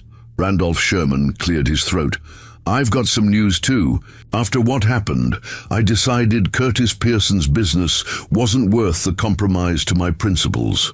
I've called every supplier I know, explained the situation. Several have agreed to expedite deliveries of whatever you need directly to me. So Curtis won't know, and my shop class wants to help," Principal Ross added. "My students can handle basic assembly tasks under supervision, freeing up your experts for the specialized work." As more offers of assistance poured in, Jessica pulled her father aside, noting the emotion he was struggling to contain. "Looks like Stonebridge hasn't forgotten what kind of man you are after all," she said softly. Leroy nodded, momentarily unable to speak. When he finally found his voice, he addressed the gathered crowd with simple sincerity. "I don't know what to say except thank you, all of you." With renewed determination and unexpected resources, they reformulated their plan. Norman and Luis would focus on rebuilding the damaged mechanical components. Corey and Howard Ross would handle the electronic systems, Floyd coordinated the volunteer efforts, while Leroy oversaw the entire operation, making critical design decisions and quality checks. Jessica, meanwhile, had a different mission. By mid-morning, she stood in the reception area of Pearson's Auto Service, calmly requesting a meeting with Curtis, despite the receptionist's insistence that he was unavailable. "Tell him Jessica Hudson is here, and if he doesn't see me now, I'll be happy to share what I know with Howard Shepard at the newspaper instead." 5 minutes later, she was escorted into Curtis's immaculate office, a stark contrast to her father's cluttered workspace. Curtis greeted her with manufactured pleasantness. "Jessica, what a surprise. What can I do for you on this busy morning?" She didn't bother with pleasantries. "I think you know why I'm here. Someone sabotaged our engine last night, deliberately weakened key components to cause catastrophic failure." Curtis's expression remained neutral. "That's unfortunate, but I'm not sure what it has to do with me. 3 people saw your son Garrett's truck parked a block from our garage around midnight 2 nights ago," Jessica stated, watching his reaction carefully. Interesting coincidence. A flash of something, concern perhaps, crossed Curtis's face before he regained his composure. "My son's movements are hardly my responsibility. He's an adult." "An adult who works exclusively for you and follows your orders without question," Jessica countered. "Here's what's going to happen, Curtis. We're rebuilding the engine. The showcase is still on, and we've implemented security measures that would make further sabotage problematic." Curtis leaned back in his leather chair, studying her. "You can't possibly rebuild that engine in time. Even if you had the parts, which I know you don't, the work requires specialized skills and equipment." Jessica smiled, a confident expression that momentarily unsettled him. "You've spent so much time trying to force us out that you've completely missed what's happening in Stonebridge. This isn't just about my father's garage anymore. It's about a community standing up to bullying and manipulation." "How inspiring," Curtis replied dryly, "but sentiment doesn't change physics or logistics. Some deadlines can't be met, no matter how many well-meaning amateurs pitch in." "We'll see," Jessica said, rising to leave. "One more thing. If anything else happens to interfere with our project, anything at all, I have evidence of your past. Permit violations, tax discrepancies, and questionable business practices ready to send to the appropriate authorities." Curtis's smile vanished. "That sounds dangerously close to blackmail, Ms. Hudson. Just establishing mutual deterrence," Jessica replied calmly. "Have a nice day, Mr. Pearson." Upon returning to the garage, Jessica found controlled chaos as volunteers, organized into teams under Floyd's direction. Norman had set up his portable machining equipment, and parts were arriving hourly from Randolph's network of suppliers. The atmosphere had transformed from despair to determined activity. "Any issues?" Leroy asked as she joined him at the central workbench. "Nothing we can't handle," Jessica assured him, though she made a mental note to speak with Sheriff Taylor about increasing security further. Curtis's expression when she mentioned his son had confirmed her suspicions. By early afternoon, a new obstacle emerged. Howard Shepard approached Leroy with concern etched on his face. "Just got word from my sources at the county administration," the reporter said, lowering his voice despite the garage's noise. "Someone has filed a complaint about the inventor's showcase, claiming it lacks proper permits for potentially hazardous demonstrations. The county commissioner is considering postponing the entire event pending review." Leroy's face fell. "Curtis is trying to run out the clock on us. Even if we rebuild in time, it won't matter if there's no showcase." "Already on it," Howard assured him. "I've got an editorial ready about how the showcase brings economic activity to the county. And Councilwoman Agnes Hartman is rallying support on the commission. She never liked Curtis much anyway." The day progressed with an intensity that seemed to compress time. Components were repaired, replaced, or redesigned. The garage had transformed into a makeshift manufacturing facility, with stations dedicated to different aspects of the rebuild. What should have been impossible was slowly taking shape through collective determination and ingenious problem-solving. As evening approached, a sleek black sedan pulled into the parking lot. A tall man in his mid-50s emerged, his bearing and attire marking him as out of place in small-town Stonebridge. Leroy, glancing out the window, froze in recognition. "Myron Wallace," he murmured, setting down his tools and wiping his hands. The former colleague entered the garage, surveying the busy scene with obvious surprise. "When you said you were building an engine, I didn't realize you had enlisted half the town," he remarked, extending his hand to Leroy. "Recent development," Leroy explained as they shook hands. "What brings you here? I thought direct contact was too risky for your position." Myron's expression turned serious. "It is, but when I heard about the sabotage..." He hesitated, then continued more quietly. "Let's just say I have a personal interest in seeing this engine succeed, and I brought something that might help." From his car, Myron retrieved a specialized toolkit and a small case containing precision components. "These are the latest high-stress connecting rods from our racing division. Not yet in production. Officially, they're out for independent testing." Leroy examined the components with expert appreciation. These would solve our biggest rebuild challenge. "But Myron, if anyone at Wellington Racing finds out, I'm 3 years from retirement," Myron interjected with a shrug. "And some things matter more than a pension." He glanced around at the community efforts surrounding them. "Besides, I've spent 15 years wondering if I should have spoken up alongside you back then. Maybe this is my way of finally doing the right thing." With Myron's expertise and the components he brought, the rebuild accelerated significantly. His presence also provided validation that energized the team. Here was a current Wellington racing engineer secretly supporting Leroy's design against his own company's interests. By nightfall, Howard Shepard returned with positive news. "Showcase is back on."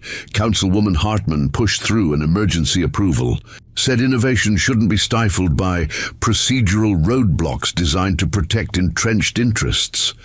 "That sounds suspiciously like a quote for tomorrow's newspaper," Jessica observed with a smile. Howard winked. Front page, above the fold. "Small-town innovation faces big opposition." Already filed the story. As work continued into the night, Jessica focused on final preparations for the showcase presentation itself. Using her business background, she created materials explaining the engine's commercial potential, projected manufacturing costs, and market applications. Her laptop screen displayed slides highlighting the key innovations in accessible language, designed to appeal to judges who might not have deep technical knowledge. "You're pitching this like a business venture," Leroy noted, peering over her shoulder during a rare break. "Because it is," Jessica responded. "The technical achievement is remarkable, but the judges will want to know why it matters in the real world. What problems does it solve? How could it be implemented? Is there market potential?" Leroy nodded thoughtfully. "And what are our answers to those questions?" "That your design could increase fuel efficiency by up to 30% while improving power output, that the mechanical approach is simpler than competitors' attempts, making it more reliable and less expensive to manufacture, that it could be adapted to virtually any internal combustion engine with modest modifications." Jessica turned to face her father.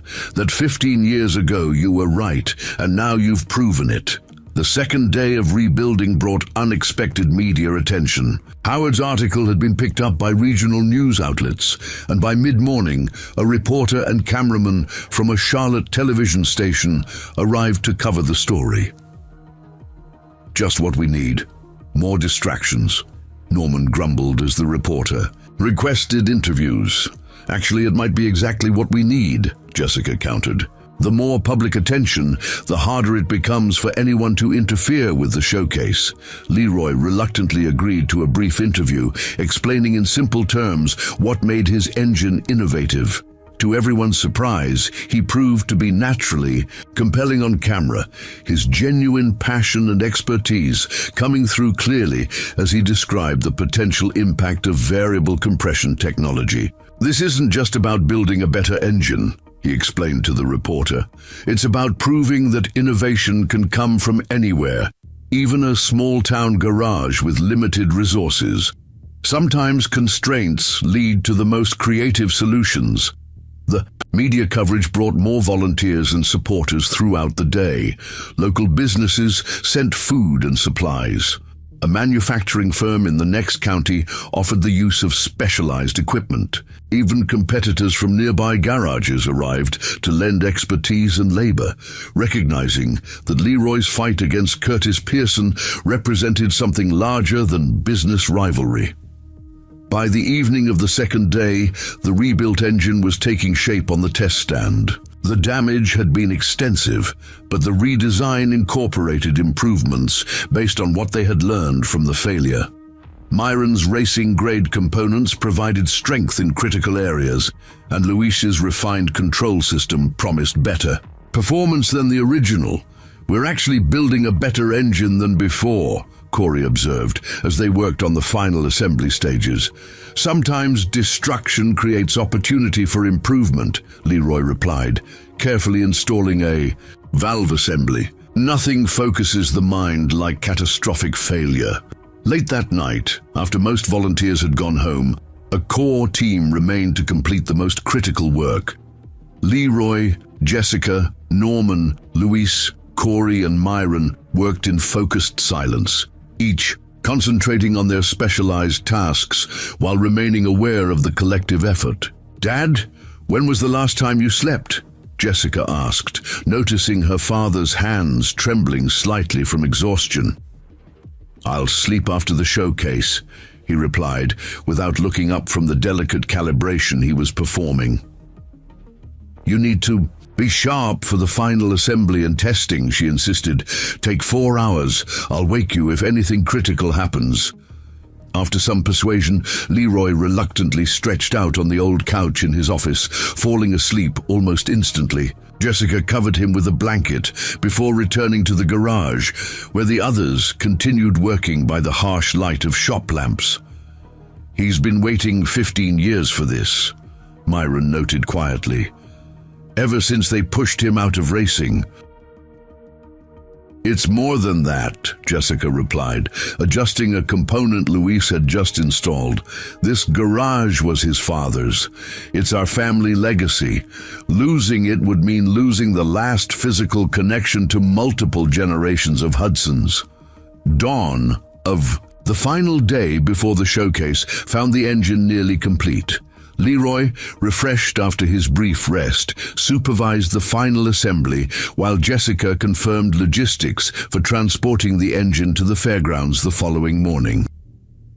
By noon, they were ready for another test, this time with additional safety precautions and every component thoroughly inspected. The team gathered around, tension palpable as Leroy initiated the startup sequence. The engine coughed once, hesitated, then roared to life with the distinctive sound they had heard briefly before the sabotage-induced failure. Gauges showed stable performance as Leroy gradually increased the load, testing the automated compression adjustment system. "Control system responding correctly," Luis confirmed, monitoring the diagnostic laptop. "Compression ratios adjusting precisely to load changes. Temperature and pressure readings all within parameters," Norman added, watching his set of gauges. For 30 minutes, they ran the engine through a series of tests, gradually increasing demands and monitoring every aspect of its performance. The variable compression engine, as they had officially named it, performed flawlessly, exceeding even their optimistic projections for efficiency and power output. When Leroy finally shut it down, the silence felt different from the devastating quiet that had followed the failure. This was the silence of success, of validation, of 15 years of ideas finally proven correct. "It works," Corey said, breaking the silence with what everyone was thinking. "It really works." The celebration was subdued, but heartfelt. They were too exhausted for anything exuberant, but the shared sense of achievement bound them together in a moment none would forget. "We need to do a full cool-down inspection," Leroy reminded them, ever the meticulous engineer, "then secure everything for transport tomorrow." As they began the inspection, the garage door opened to admit Floyd and Alma, accompanied by what appeared to be half the town's residents. Word had spread about the successful test, and people had gathered to witness the achievement their community had helped create. "Told you it would work," Floyd said gruffly, clapping Leroy on the shoulder with uncharacteristic emotion. "Never doubted it for a minute." The garage became the site of an impromptu celebration as townspeople filtered through, admiring the engine and congratulating the team. Sheriff Taylor arrived with news that further buoyed their spirits. "Just thought you should know," he said quietly to Leroy and Jessica. Deputy Matthews found some interesting evidence in the dumpster behind Pearson's shop rags with metal filings that match your damaged components and a grinding tool with traces of the same metal. Not enough for an arrest, but enough that Curtis knows we're watching. As evening approached, the visitors gradually departed, leaving the team to complete final preparations. The engine was carefully prepared for transport, secured to a custom mount that Norman had fabricated to protect it during the journey to the fairgrounds. Jessica oversaw the packing of their presentation materials, display boards, and the visual aids she had created to help explain the engine's innovations to the judges. Despite her exhaustion, she felt a growing sense of optimism about their chances. "Even if we don't win," she told her father as they worked, "we've accomplished something remarkable. You proved your design works. We saved the garage, at least for now. And look at how the community came together." Leroy nodded, though his expression remained focused. "We're not done yet. Tomorrow is what counts." As night fell, Clifford Woods, the 72-year-old retired Nascar mechanic, arrived with his grandson, who drove a flatbed truck with a winch system for transporting specialty vehicles. "This will get your engine to the fairgrounds safely," Clifford explained. "My grandson will pick it up at 7 tomorrow morning. I'll meet you there to help with setup." One by one, team members departed to get much-needed rest before the crucial day ahead. Eventually, only Leroy and Jessica remained, making final adjustments and checks. "You should go home and sleep," Leroy told his daughter. "Tomorrow will be a long day." Jessica shook her head. "Not leaving you alone here, not after what happened last time." They worked in comfortable silence for a while, father and daughter, united in purpose despite their different approaches, his focused on technical perfection, hers on the broader implications and presentation. "Your mother would be proud of you," Leroy said suddenly, the rare mention of Jessica's mother catching her off guard. "The way you've handled everything, the business side, the people side, all the things I'm not good at." Jessica paused in her work, touched by the unexpected compliment. "She'd be proud of both of us, Dad. She always believed in your ideas, even when you doubted them yourself." As midnight approached, they finally secured the garage, multiple locks, and a newly installed alarm system ensuring the engine's safety. Deputy Matthews' patrol car was parked discreetly across the street, an additional deterrent against any last-minute interference. Walking to their vehicles under a clear, star-filled sky, Jessica felt a curious mix of exhaustion and anticipation. Tomorrow would determine whether their extraordinary effort had been enough, whether Leroy's innovation would be recognized and rewarded, whether Hudson Auto Repair would survive, whether Curtis Pearson's tactics would ultimately fail. "Get some sleep," Leroy advised as they reached their cars. "Tomorrow we show the world what a small-town garage can create." Jessica watched her father drive away, noting how his posture had changed over these intense weeks. The weight that had burdened his shoulders for years seemed lighter now, regardless of tomorrow's outcome. He had built his engine against all odds, vindicated his ideas through working proof rather than bitter words. As she started her own car, Jessica glanced back at the garage. The building that had been her childhood playground, her father's livelihood, and now the birthplace of an innovation that might change everything. Whatever happened at tomorrow's showcase, they had already won something precious: redemption, purpose, and the knowledge that Stonebridge stood with them when it mattered most.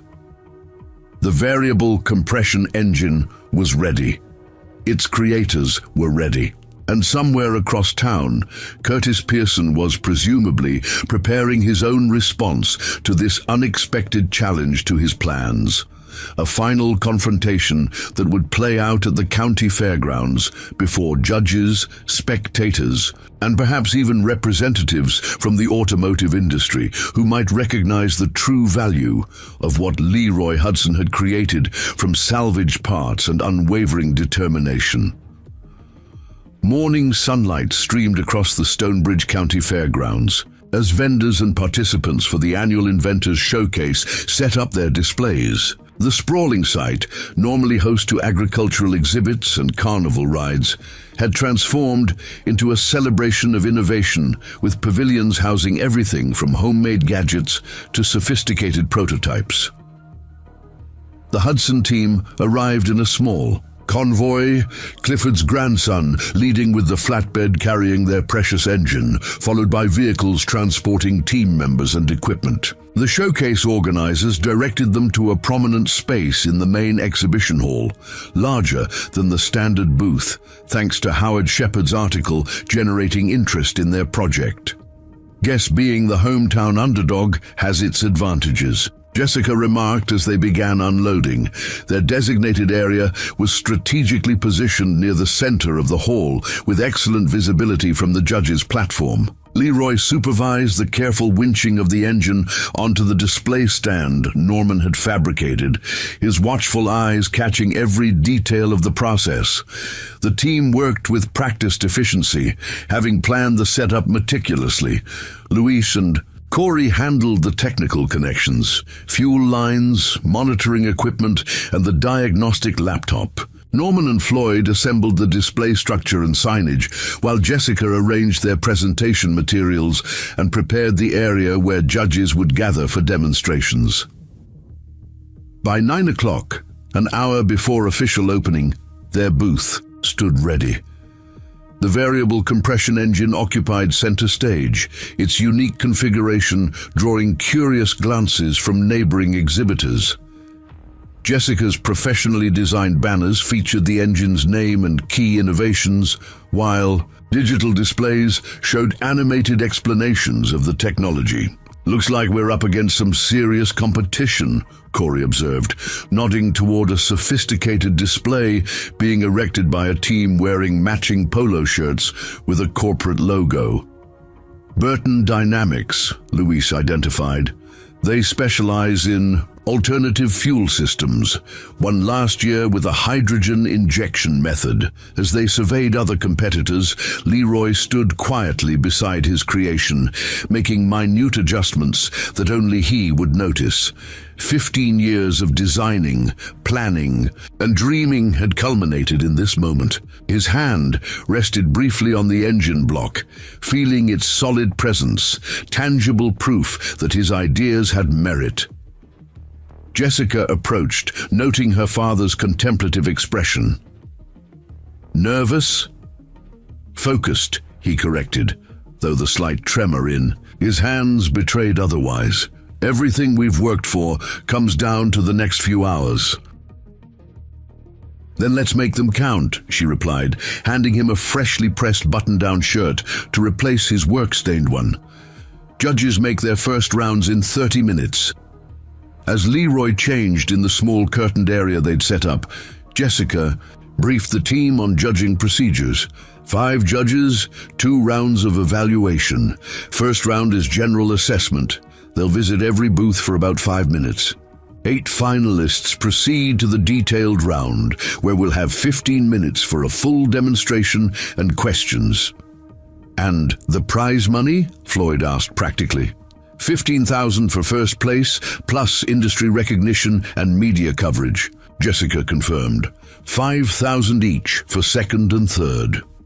The showcase opened to participants at 9:30, allowing exhibitors to view each other's innovations before public admission at noon.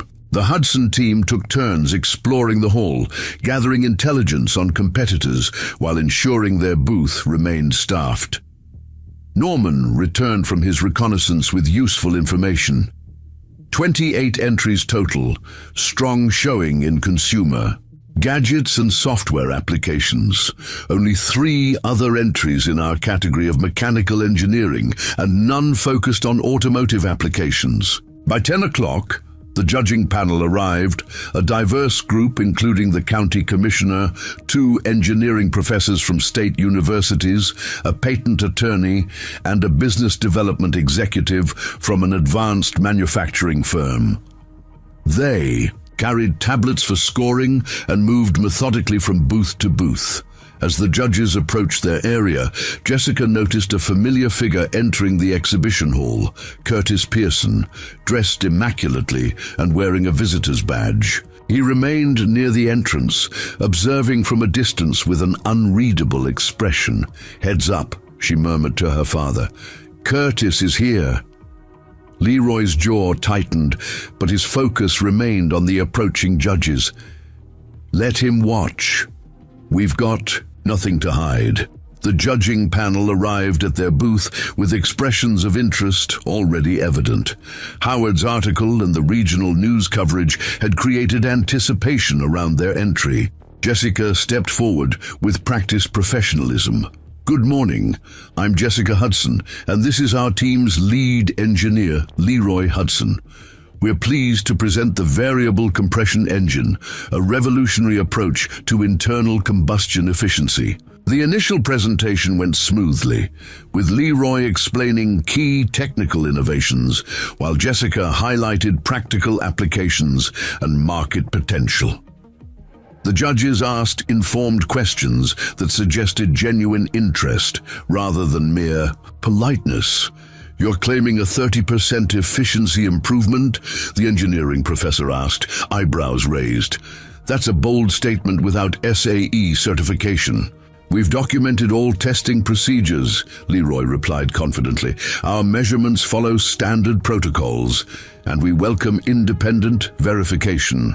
"The truly revolutionary aspect," Jessica added, "is the simplicity of the design compared to other variable compression approaches.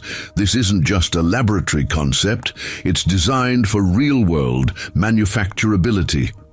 As the judges moved to the next booth, the team exchanged cautiously optimistic glances. "They seemed impressed," Corey whispered. "First hurdle cleared," Leroy agreed, "but the detailed round is where it matters." Throughout the morning, a steady stream of participants visited their display, asking questions and examining the engine. With varying degrees of technical understanding, Leroy and the team took turns explaining the innovation, finding that interest grew with each demonstration. Shortly before noon, when the showcase would open to the public, a commotion near the entrance drew their attention. A distinguished older man had arrived, accompanied by several associates in business attire. Even from a distance, Leroy recognized Edward Wellington, owner of Wellington Racing and his former employer. "What's he doing here?" Leroy muttered, genuine surprise in his voice. Myron Wallace, who had been discreetly helping at their booth, stiffened visibly. "I should make myself scarce," he said, moving toward the back of their area, too late. Wellington had spotted Myron and was already approaching their booth with purposeful strides, his expression a mixture of confusion and displeasure. Curtis Pearson followed several paces behind, a satisfied smile suggesting he might have orchestrated this unexpected appearance. "Myron," Wellington called, his authoritative voice carrying across nearby booths. "This is where you took those." prototype components to help Leroy Hudson. The tension that suddenly engulfed their display area was palpable. Myron straightened his shoulders, professional composure intact despite his evident discomfort. "Mr. Wellington, I didn't expect to see you here," he said evenly. "Clearly," Wellington replied dryly, his gaze shifting to Leroy. "Hudson, it's been, 15 years? 14 years, 8 months, Leroy answered, matching Wellington's steady gaze. "Not that I've been counting." The two men regarded each other in loaded silence, years of unspoken history hanging between them. Jessica moved protectively to her father's side, aware that curious onlookers were watching the confrontation unfold. Wellington turned his attention to the engine, studying it with the practiced eye of someone who had spent a lifetime in racing. "Engineering. So this is your variable compression design, the one you used to talk about before I was fired for refusing to falsify safety reports," Leroy finished bluntly. "Yes, it is." Curtis Pearson stepped forward, seizing what he perceived as an opportunity. "Mr. Wellington, I believe there may be some proprietary technology concerns here. Given Mr. Hudson's former employment with your company, I'm well aware of the circumstances of Leroy's departure," Wellington cut him off sharply. "And you are?" "Curtis Pearson, Pearson Auto Service. I've been following this situation with professional interest." Wellington dismissed him with a brief nod before turning back to the engine. "May I?" he asked Leroy, gesturing toward a closer inspection. After a moment's hesitation, Leroy nodded. "Be my guest." For several minutes, Wellington examined the engine in detail, occasionally asking technical questions that Leroy answered with professional precision. The tension gradually shifted into something more like mutual professional respect, though guarded on both sides. "You've actually built it," Wellington said, finally straightening. "And from salvage parts, no less." He glanced at Myron. "With some help from my materials division, apparently." "The innovation is entirely Leroy's," Myron stated firmly. "My contribution was minimal." "We'll discuss your contribution later," Wellington replied, though without the anger they had initially feared. He turned back to Leroy. "Does it work as you theorized? The variable compression ratios in real time?" "See for yourself," Leroy offered, surprising his team with the invitation. "We're scheduled for the detailed demonstration after finalist selection, but I can show you the basics now." The impromptu demonstration that followed created a growing circle of spectators. Wellington watched with undisguised interest as Leroy explained each innovation, occasionally nodding in professional appreciation. When the engine fired up, running with its distinctive smooth purr, Wellington's expression shifted from skepticism to something approaching admiration. "The compression adjustment is smoother than I would have expected," he noted, studying the diagnostic readouts. "Very elegant solution to the transition issues." "That was always the key," Leroy acknowledged. "Managing the transitions without disrupting performance." As the demonstration concluded, Wellington regarded Leroy with a thoughtful expression. "You were right back then, Hudson, about the safety concerns with that fuel delivery system. We should have listened." It wasn't quite an apology, but in the context of their history, it represented a significant acknowledgement. Before Leroy could respond, the showcase announcer called for attention. The judges were ready to announce the 8 finalists who would proceed to detailed evaluation. The Hudson team gathered tensely as names were called. Burton Dynamics, as expected, a solar energy storage system, a water purification method, a revolutionary composite material, a medical imaging enhancement, an agricultural automation system, Hudson Auto Repair, with the variable compression engine, the announcer called next, generating a small cheer from the growing contingent of Stonebridge supporters who had arrived to witness their town's moment in the spotlight. "We made it to finals," Jessica whispered, squeezing her father's arm in celebration. The final competitor announced was a robotics team from a state university. Detailed evaluations would begin after a 1-hour lunch break, with Hudson scheduled third in the presentation order. As the crowd dispersed for lunch, Edward Wellington approached Leroy once more. "Regardless of today's outcome, we should talk, Hudson. That design has potential beyond this showcase." Curtis Pearson, who had been hovering nearby throughout the exchange, stepped forward again. "Mr. Wellington, before you consider any arrangements with Mr. Hudson, you should know there are serious questions about the originality of his design. My mechanics have identified concerning similarities to existing patented technologies." Wellington regarded Pearson with thinly veiled disdain. "Young man, I've been in racing engineering for 40 years.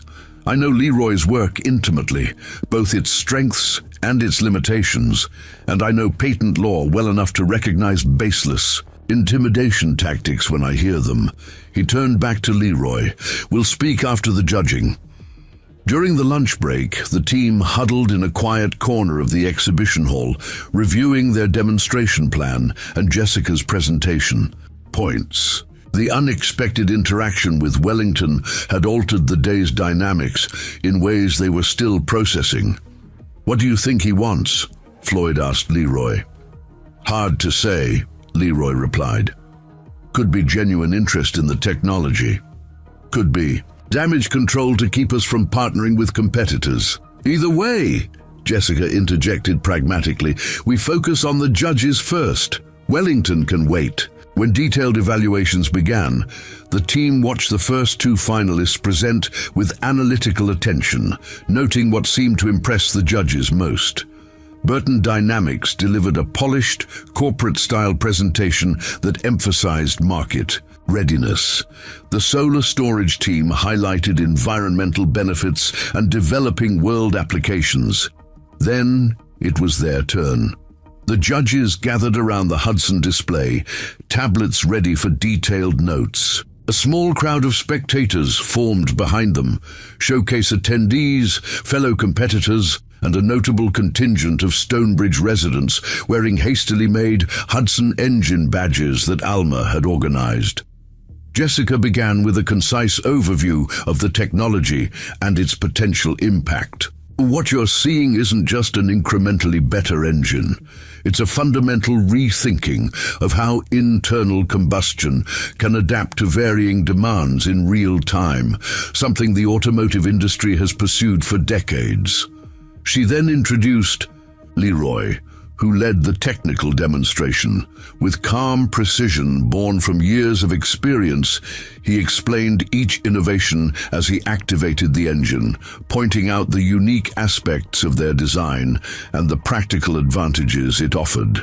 "The conventional approach to variable compression requires complex mechanical linkages or separate combustion chambers," he explained, monitoring gauges as the engine ran smoothly.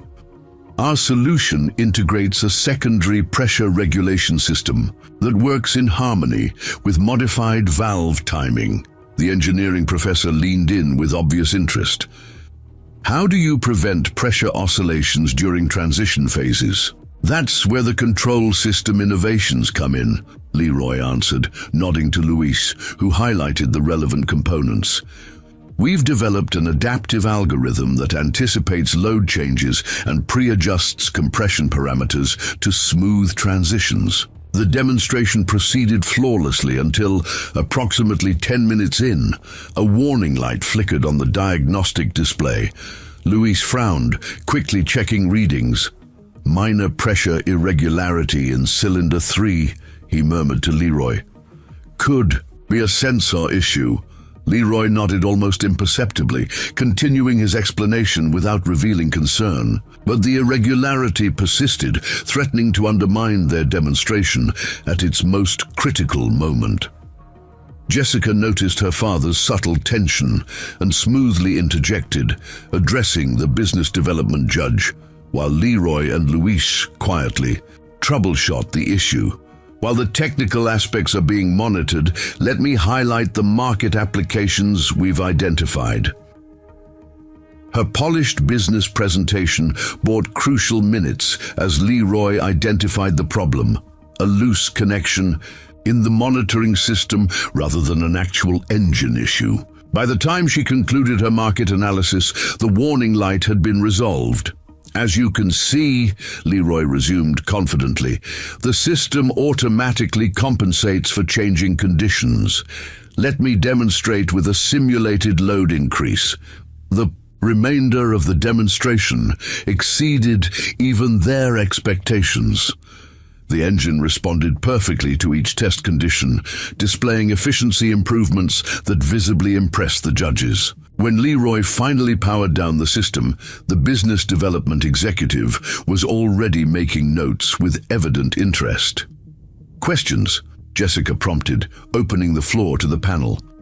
For the next 5 minutes, they fielded increasingly specific inquiries about manufacturing scalability, retrofit potential for existing engines, and patent status. Jessica and Leroy tag-teamed responses, their complementary expertise creating a comprehensive picture of both the technology and its commercial viability. As their allotted time concluded, the patent attorney judge asked one final question. "Given the resources required to bring this to market, what's your intended commercialization path? Are you seeking licensing arrangements, partnerships, or direct manufacturing?" Jessica responded with prepared precision. "Our primary goal is to ensure this technology reaches its full potential. We're open to strategic partnerships that would accelerate market adoption while protecting the innovation's integrity. The environmental and economic benefits are too significant to leave unrealized due to resource limitations." The judges thanked them and moved to the next finalist, leaving the team in a strange limbo of post-presentation energy and anticipation. They had done everything possible to showcase the engine's potential. Now they could only wait for the judges' decision. As they monitored the remaining presentations, Curtis Pearson made one last attempt to undermine their chances. Approaching the county commissioner during a break with documents in hand, Sheriff Taylor, who had arrived to support the Hudson team, intercepted him with a friendly but firm conversation that left Curtis visibly frustrated as he retreated without delivering whatever materials he had prepared. By late afternoon, all 8 finalists had presented. The judges retreated to a private room for deliberations while tension mounted throughout the exhibition hall. Teams clustered nervously, analyzing their performances and speculating about outcomes. Jessica found her father standing alone beside their engine, his hand resting on the machine he had first conceived 15 years earlier. "No matter what happens with the judging," she said quietly, "you've already won. You built it, it works. Everyone can see that." Leroy nodded, emotions playing across his normally reserved features. "Couldn't have done it without you, Jess. Without any of you." He gestured toward their team, who had become something closer to family through the intense weeks of collaboration. Hudson Auto Repair was never just about fixing cars, was it? Jessica realized aloud. It was always about building things that matter. Before Leroy could respond, the announcer called for attention. The judges had reached their decisions. The exhibition hall fell silent as contestants and spectators gathered around the central platform. The head judge, the patent attorney, stepped to the microphone with an envelope in hand. "Before announcing our winners, I want to commend all participants for the extraordinary level of innovation displayed today. Selecting just 3 winners from such remarkable entries was genuinely challenging." The tension built as he described the judging criteria and thanked sponsors. Finally, he opened the envelope. 3rd place with a prize of $5,000 goes to Midwest Agricultural Automation Systems for their precision seedling technology. Polite applause followed as the farming technology team accepted their award. Jessica reached for her father's hand, squeezing it tightly as they waited. 2nd place with a prize of $5,000 goes to Burton Dynamics for their multi-fuel injection system. More applause, with Burton's corporate team looking slightly disappointed to miss first place. The Hudson Group drew closer together, a unified front regardless of the outcome, and first place, with a grand prize of $15,000 and the Innovation Excellence Award, goes to the pause seemed eternal, Hudson Auto Repair for their variable compression engine. The eruption of cheers from the Stonebridge contingent nearly drowned out the announcement. Floyd's thunderous whoop, Alma's tearful applause, the entire town. Sections celebrating as if they'd won personally, which in a sense they had. In the midst of the celebration, as Leroy stepped forward to accept the award, his eyes met Edward Wellington's across the room. The older man nodded once, a gesture of professional respect that represented its own kind of victory, acknowledgement from the industry that had once cast him out. Leroy's voice, steady despite the emotion of the moment, carried across the hushed exhibition hall as he addressed the crowd. This award belongs to more than just our team. It belongs to everyone who believed that innovation can come from anywhere, even a struggling small-town garage using salvaged parts and borrowed time. He looked towards the Stonebridge supporters. It belongs to a community that stands together when it matters most. As camera flashes captured the moment and reporters pressed forward for interviews, Jessica watched her father transform before her eyes. Not just the vindicated engineer or the struggling mechanic, but a man who had finally reclaimed his purpose and his place in the world, surrounded by the people who had helped make it possible. And across the hall, Curtis Pearson slipped quietly toward the exit, his plans for Hudson's property evaporating with each congratulatory handshake and backslap that enveloped the triumphant team. The exhibition hall buzzed with activity as reporters gathered around the Hudson team, their questions coming rapid fire while cameras captured the triumphant moment. Leroy, typically uncomfortable with attention, handled the impromptu press conference with surprising ease, explaining technical concepts in accessible language that conveyed his genuine passion for the innovation. The variable compression engine represents a bridge technology, he explained to a reporter from a regional business journal.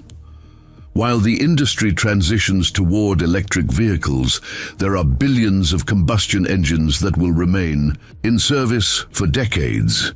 Improving their efficiency by 30% could have a greater immediate environmental impact than many realize. Jessica stood nearby, fielding questions about commercialization plans with the polished confidence of a business school graduate. We're exploring multiple pathways to bring this technology to market. The showcase victory provides validation, but it's just the beginning of the journey. As the initial media frenzy subsided, Edward Wellington approached with purposeful strides, his associates trailing behind. The racing magnate had observed the victory and subsequent attention with calculated interest. "Congratulations, Hudson," he offered, extending his hand. "Impressive achievement, especially given your unconventional development resources." Leroy accepted the handshake, his expression measured. "Thank you, though I suspect you didn't stay for the awards ceremony just to offer congratulations." Wellington smiled thinly. "Direct as ever. You're right, of course. I'd like to discuss potential applications for your technology, perhaps somewhere more private than a crowded exhibition hall." After conferring briefly with Jessica, Leroy agreed to meet Wellington at a nearby hotel restaurant in 2 hours, time enough for the team to pack their equipment and begin coordinating transport back to the garage.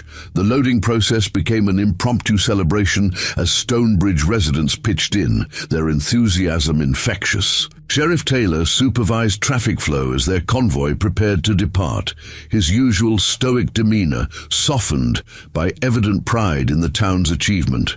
"Quite a day for Stonebridge," he remarked to Leroy as they secured the engine for transport. Can't remember the last time we made regional news for something positive. Won't be the last time either, Leroy replied with newfound confidence. This is just the beginning. Back at Hudson Auto Repair, a reception committee had already gathered. Alma Watkins and a team of volunteers had transformed the work-worn garage into a celebration space with food, drinks, and a hastily made banner proclaiming, "Congratulations Hudson Engine Team," in bright letters.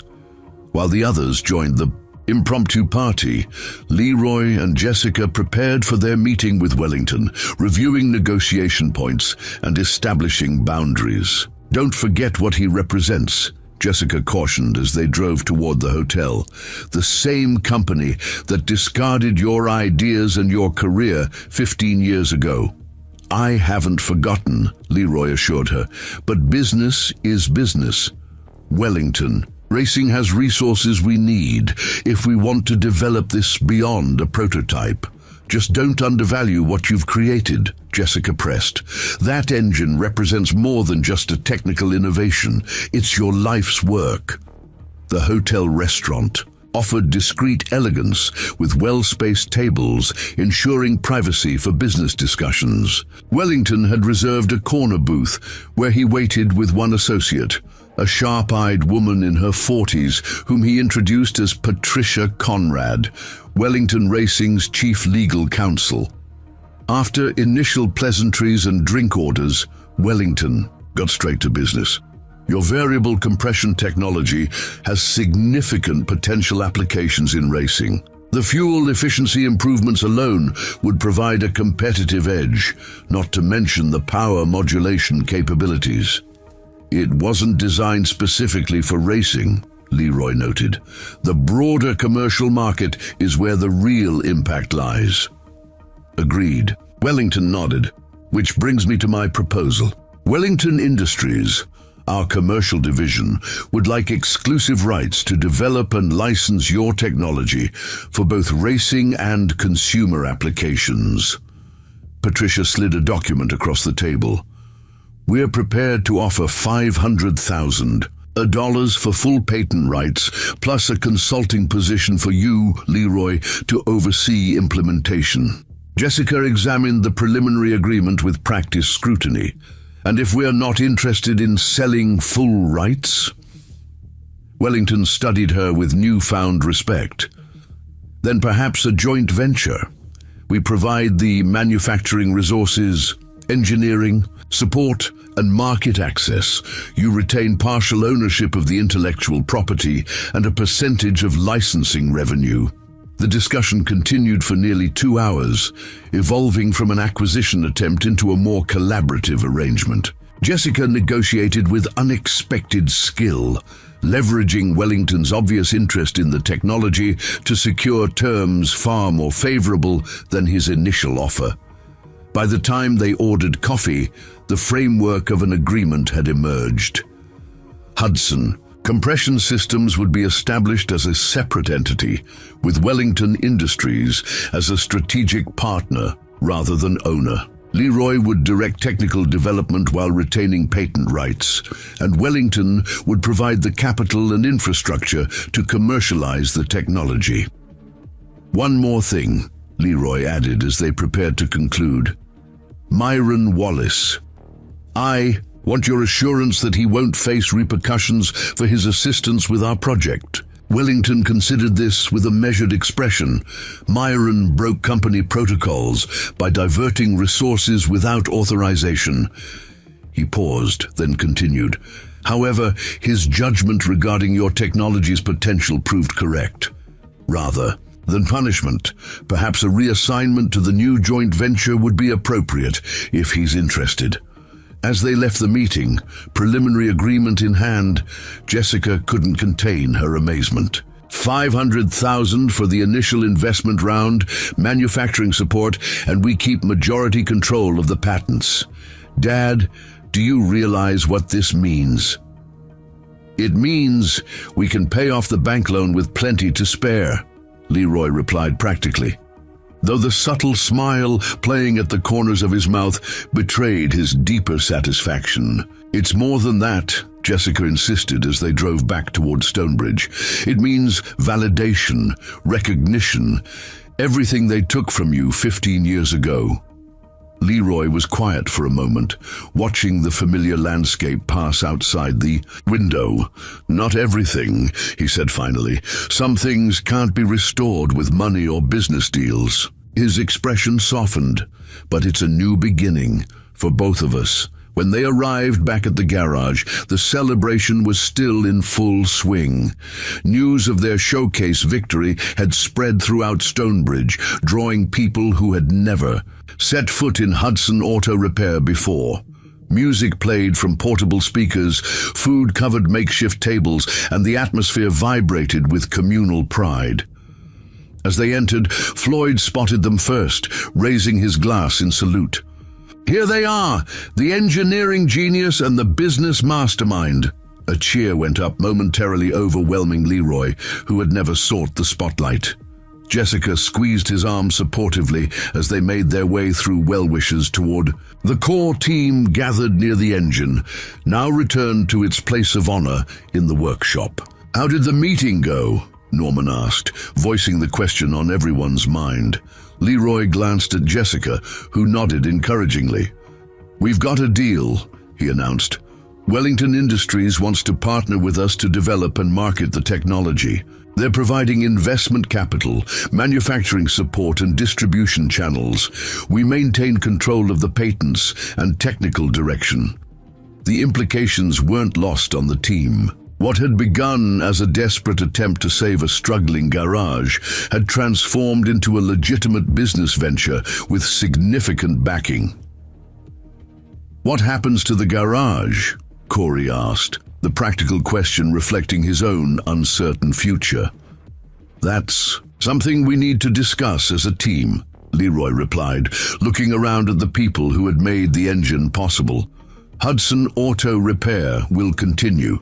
People still need their cars fixed, but we'll also establish Hudson Compression Systems as a separate entity focused on developing the variable compression technology. And we'll need talent," Jessica added, her gaze moving deliberately from Corey to Luis. "Especially young engineers with hands-on experience in our prototype development." The following morning brought another significant meeting, this one at Stonebridge Savings and Loan, where Maurice Foster awaited them with considerably more warmth than their previous interactions. News of their showcase victory and subsequent business deal had traveled fast, dramatically altering the bank's perspective on Hudson Auto Repair's viability. "Congratulations on your success," Foster offered as they sat in his office. "I understand you'd like to discuss your outstanding loan balance." "We'd like to pay it off," Jessica stated plainly, sliding a cashier's check across the desk. "In full, including all accrued interest and penalties." Foster examined the check, his expression shifting from professional courtesy to genuine surprise. "This is more than the outstanding balance. The additional amount is to establish a business account for Hudson Compression Systems," Leroy explained. "Our new venture will need banking services. We're giving Stonebridge Savings and Loan the first opportunity to provide them." Foster straightened in his chair, fully grasping the opportunity before him. "We would be delighted to serve as your financial institution. In fact, I should introduce you to our business banking department to discuss lines of credit, merchant services." As they completed the transaction that officially ended the threat of foreclosure, Leroy couldn't help reflecting on the dramatic reversal of their circumstances. Just 3 weeks earlier, he had sat in this same office, barely able to negotiate an extension on overdue payments. Now he was being courted as a valuable client with significant growth potential. Outside the bank, they encountered an unexpected figure, Curtis Pearson, waiting beside his luxury SUV with an uncharacteristically subdued demeanor. "Hudson," he acknowledged with a curt nod. A word. Jessica tensed protectively, but Leroy placed a reassuring hand on her arm. "It's all right. Why don't you head back to the garage? I'll join you shortly." After Jessica departed with evident reluctance, Curtis gestured toward a nearby bench. "I won't take much of your time." They sat in awkward silence for a moment before Curtis spoke again. "I underestimated you, Hudson, and your daughter. The engine, the Wellington deal, impressive work." Leroy studied his longtime rival, noting the forced quality of the compliment. "Thank you, though I suspect this isn't just about offering congratulations." Curtis smiled thinly. "Direct as always. No, it's about business. Your situation has changed, obviously. My offer to purchase your property is withdrawn." "Was never going to accept it anyway," Leroy pointed out mildly. "Perhaps not, but the fact remains we're still neighboring businesses in a small town. Our conflict has been disruptive to the community." Curtis chose his words carefully. "I'm suggesting a truce, professional courtesy, nothing more." Leroy considered the offer, recognizing it for what it was, not friendship or genuine reconciliation, but a pragmatic adjustment to new realities. With Wellington's backing and his showcase victory, Leroy now possessed influence that Curtis couldn't afford to antagonize. "Professional courtesy," Leroy agreed finally. "I can work with that." No handshake sealed their understanding, just a mutual nod before Curtis returned to his vehicle and drove away. It wasn't forgiveness. The sabotage and underhanded tactics remained unacknowledged, but it was a step toward a more functional coexistence. The following weeks brought rapid changes to Hudson Auto Repair. The garage section continued serving local customers, with Floyd taking on greater responsibility for day-to-day operations. Meanwhile, the rear workshop transformed into a development lab for Hudson Compression Systems, with dedicated space for engine testing, prototype refinement, and technical documentation. Luis and Corey accepted positions as junior engineers, their hands-on experience with the prototype making them invaluable to the ongoing development. Norman consulted part-time while maintaining his farm equipment business, his practical machining expertise critical for translating designs into functional components. Myron Wallace, after a candid conversation with Edward Wellington, took early retirement from racing to join Hudson Compression Systems as head of materials engineering. His corporate experience provided valuable structure to the fledgling organization, complementing Leroy's innovative thinking with procedural discipline.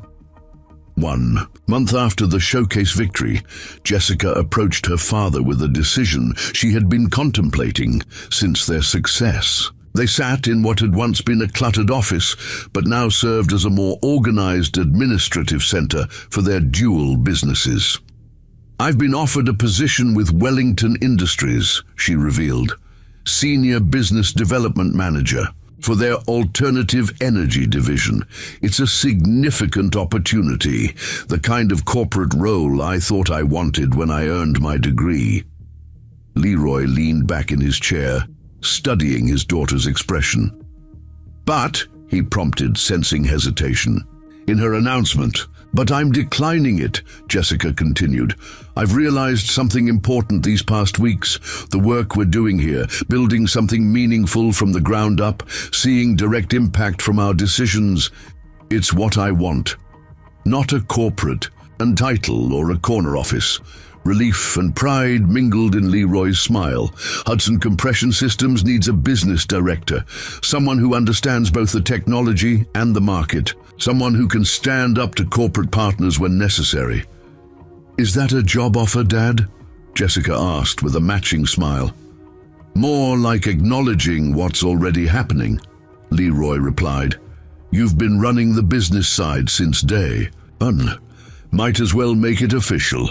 Their conversation was interrupted by a knock at the door. Corey entered, excitement evident in his expression. "The modified prototype is ready for testing.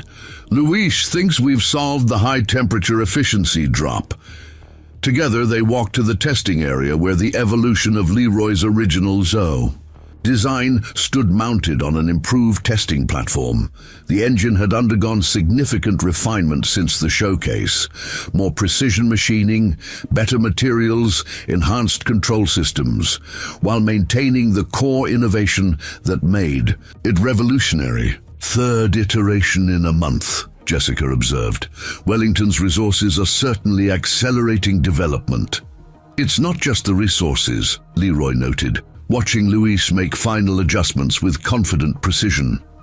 It's having the right team, people who understand both the vision and the practical challenges. The test proceeded smoothly, confirming Luis's prediction. The high-temperature efficiency improvements represented another step toward commercial viability, each iteration bringing them closer to a design that could be manufactured at scale. As team members gathered to review test results, the contrast with their desperate scramble just weeks earlier was striking. Where once they had worked with salvaged parts and borrowed tools, they now operated with proper equipment and materials. Where uncertainty about the garage's survival had loomed over every decision, they now planned strategic development phases with confidence. Later that evening, after the others had departed, Leroy walked through the transformed space that had been his father's garage, then his, and now something more. Photos documenting their journey now lined one wall. The original team gathered around the first prototype, the showcase victory, the formal signing of the Wellington Partnership Agreement. A community's effort captured in images that told a story of resilience and innovation. Outside, the old Hudson Auto Repair sign remained, though now complemented by a smaller, more modern sign announcing Hudson Compression Systems, Engine Innovation Division. Both businesses would continue, one honoring their roots while the other built their future. Jessica found her father standing in the doorway, looking out at Stonebridge's quiet main street as evening settled over the small town. "Penny for your thoughts?" she asked, joining him. "Just thinking about what almost wasn't," Leroy replied. 3 months ago, I was ready to give up, accept that my best ideas would never see the light of day. Now," he gestured toward the workshop where their latest prototype rested. "Now, we're building something that might actually make a difference." "We always were," Jessica corrected gently, "even when it was just fixing cars that people depended on. The scale has changed, but not the purpose. Creating things that work, solving problems that matter." Leroy nodded, accepting her perspective. "Your mother used to say something similar, that it wasn't what you built that mattered, but why you built it and who you built it with." They stood in comfortable silence, watching as lights came on along the street, Alma's diner across the way, the hardware store down the block, homes where people who had rallied around them in their moment of need now went about their evening routines. "What happens next?" Jessica asked, not just about their business, but the larger journey they had embarked upon. Leroy considered the question, his expression thoughtful. "We keep building, keep improving, not just the engine, but everything around it. The team, the business, the community that made it possible." He smiled, the weight of past disappointments finally lifting from his shoulders. "And we remember that sometimes the most revolutionary creations come from the broken pieces others have discarded."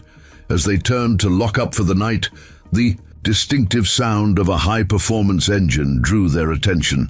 A sleek production car from Wellington Racing's Street Division pulled into their lot, its driver, a test engineer from their partner company, emerging with a grin.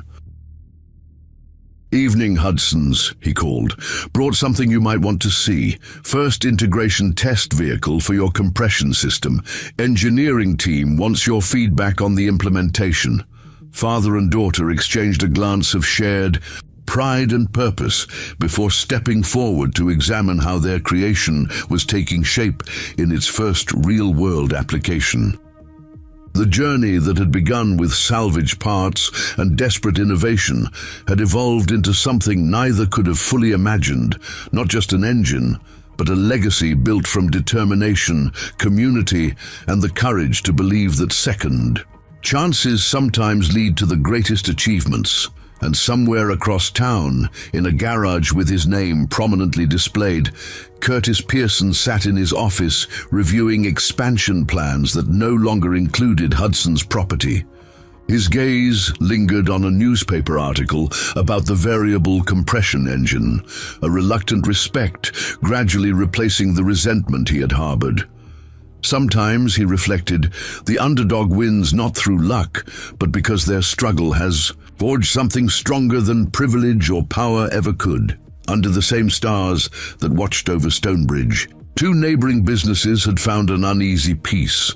A community had discovered its capacity for collective achievement, and a father and daughter had transformed a family garage into something that might one day change how engines were built. Around the world, all because they refused to accept that innovation belonged only to those with the most resources, rather than those with the most determination. The end. Up next, two more incredible stories are waiting for you right on your screen. If you enjoyed this one, you won't want to miss this. Just click to watch, and don't forget to subscribe. It would mean a lot.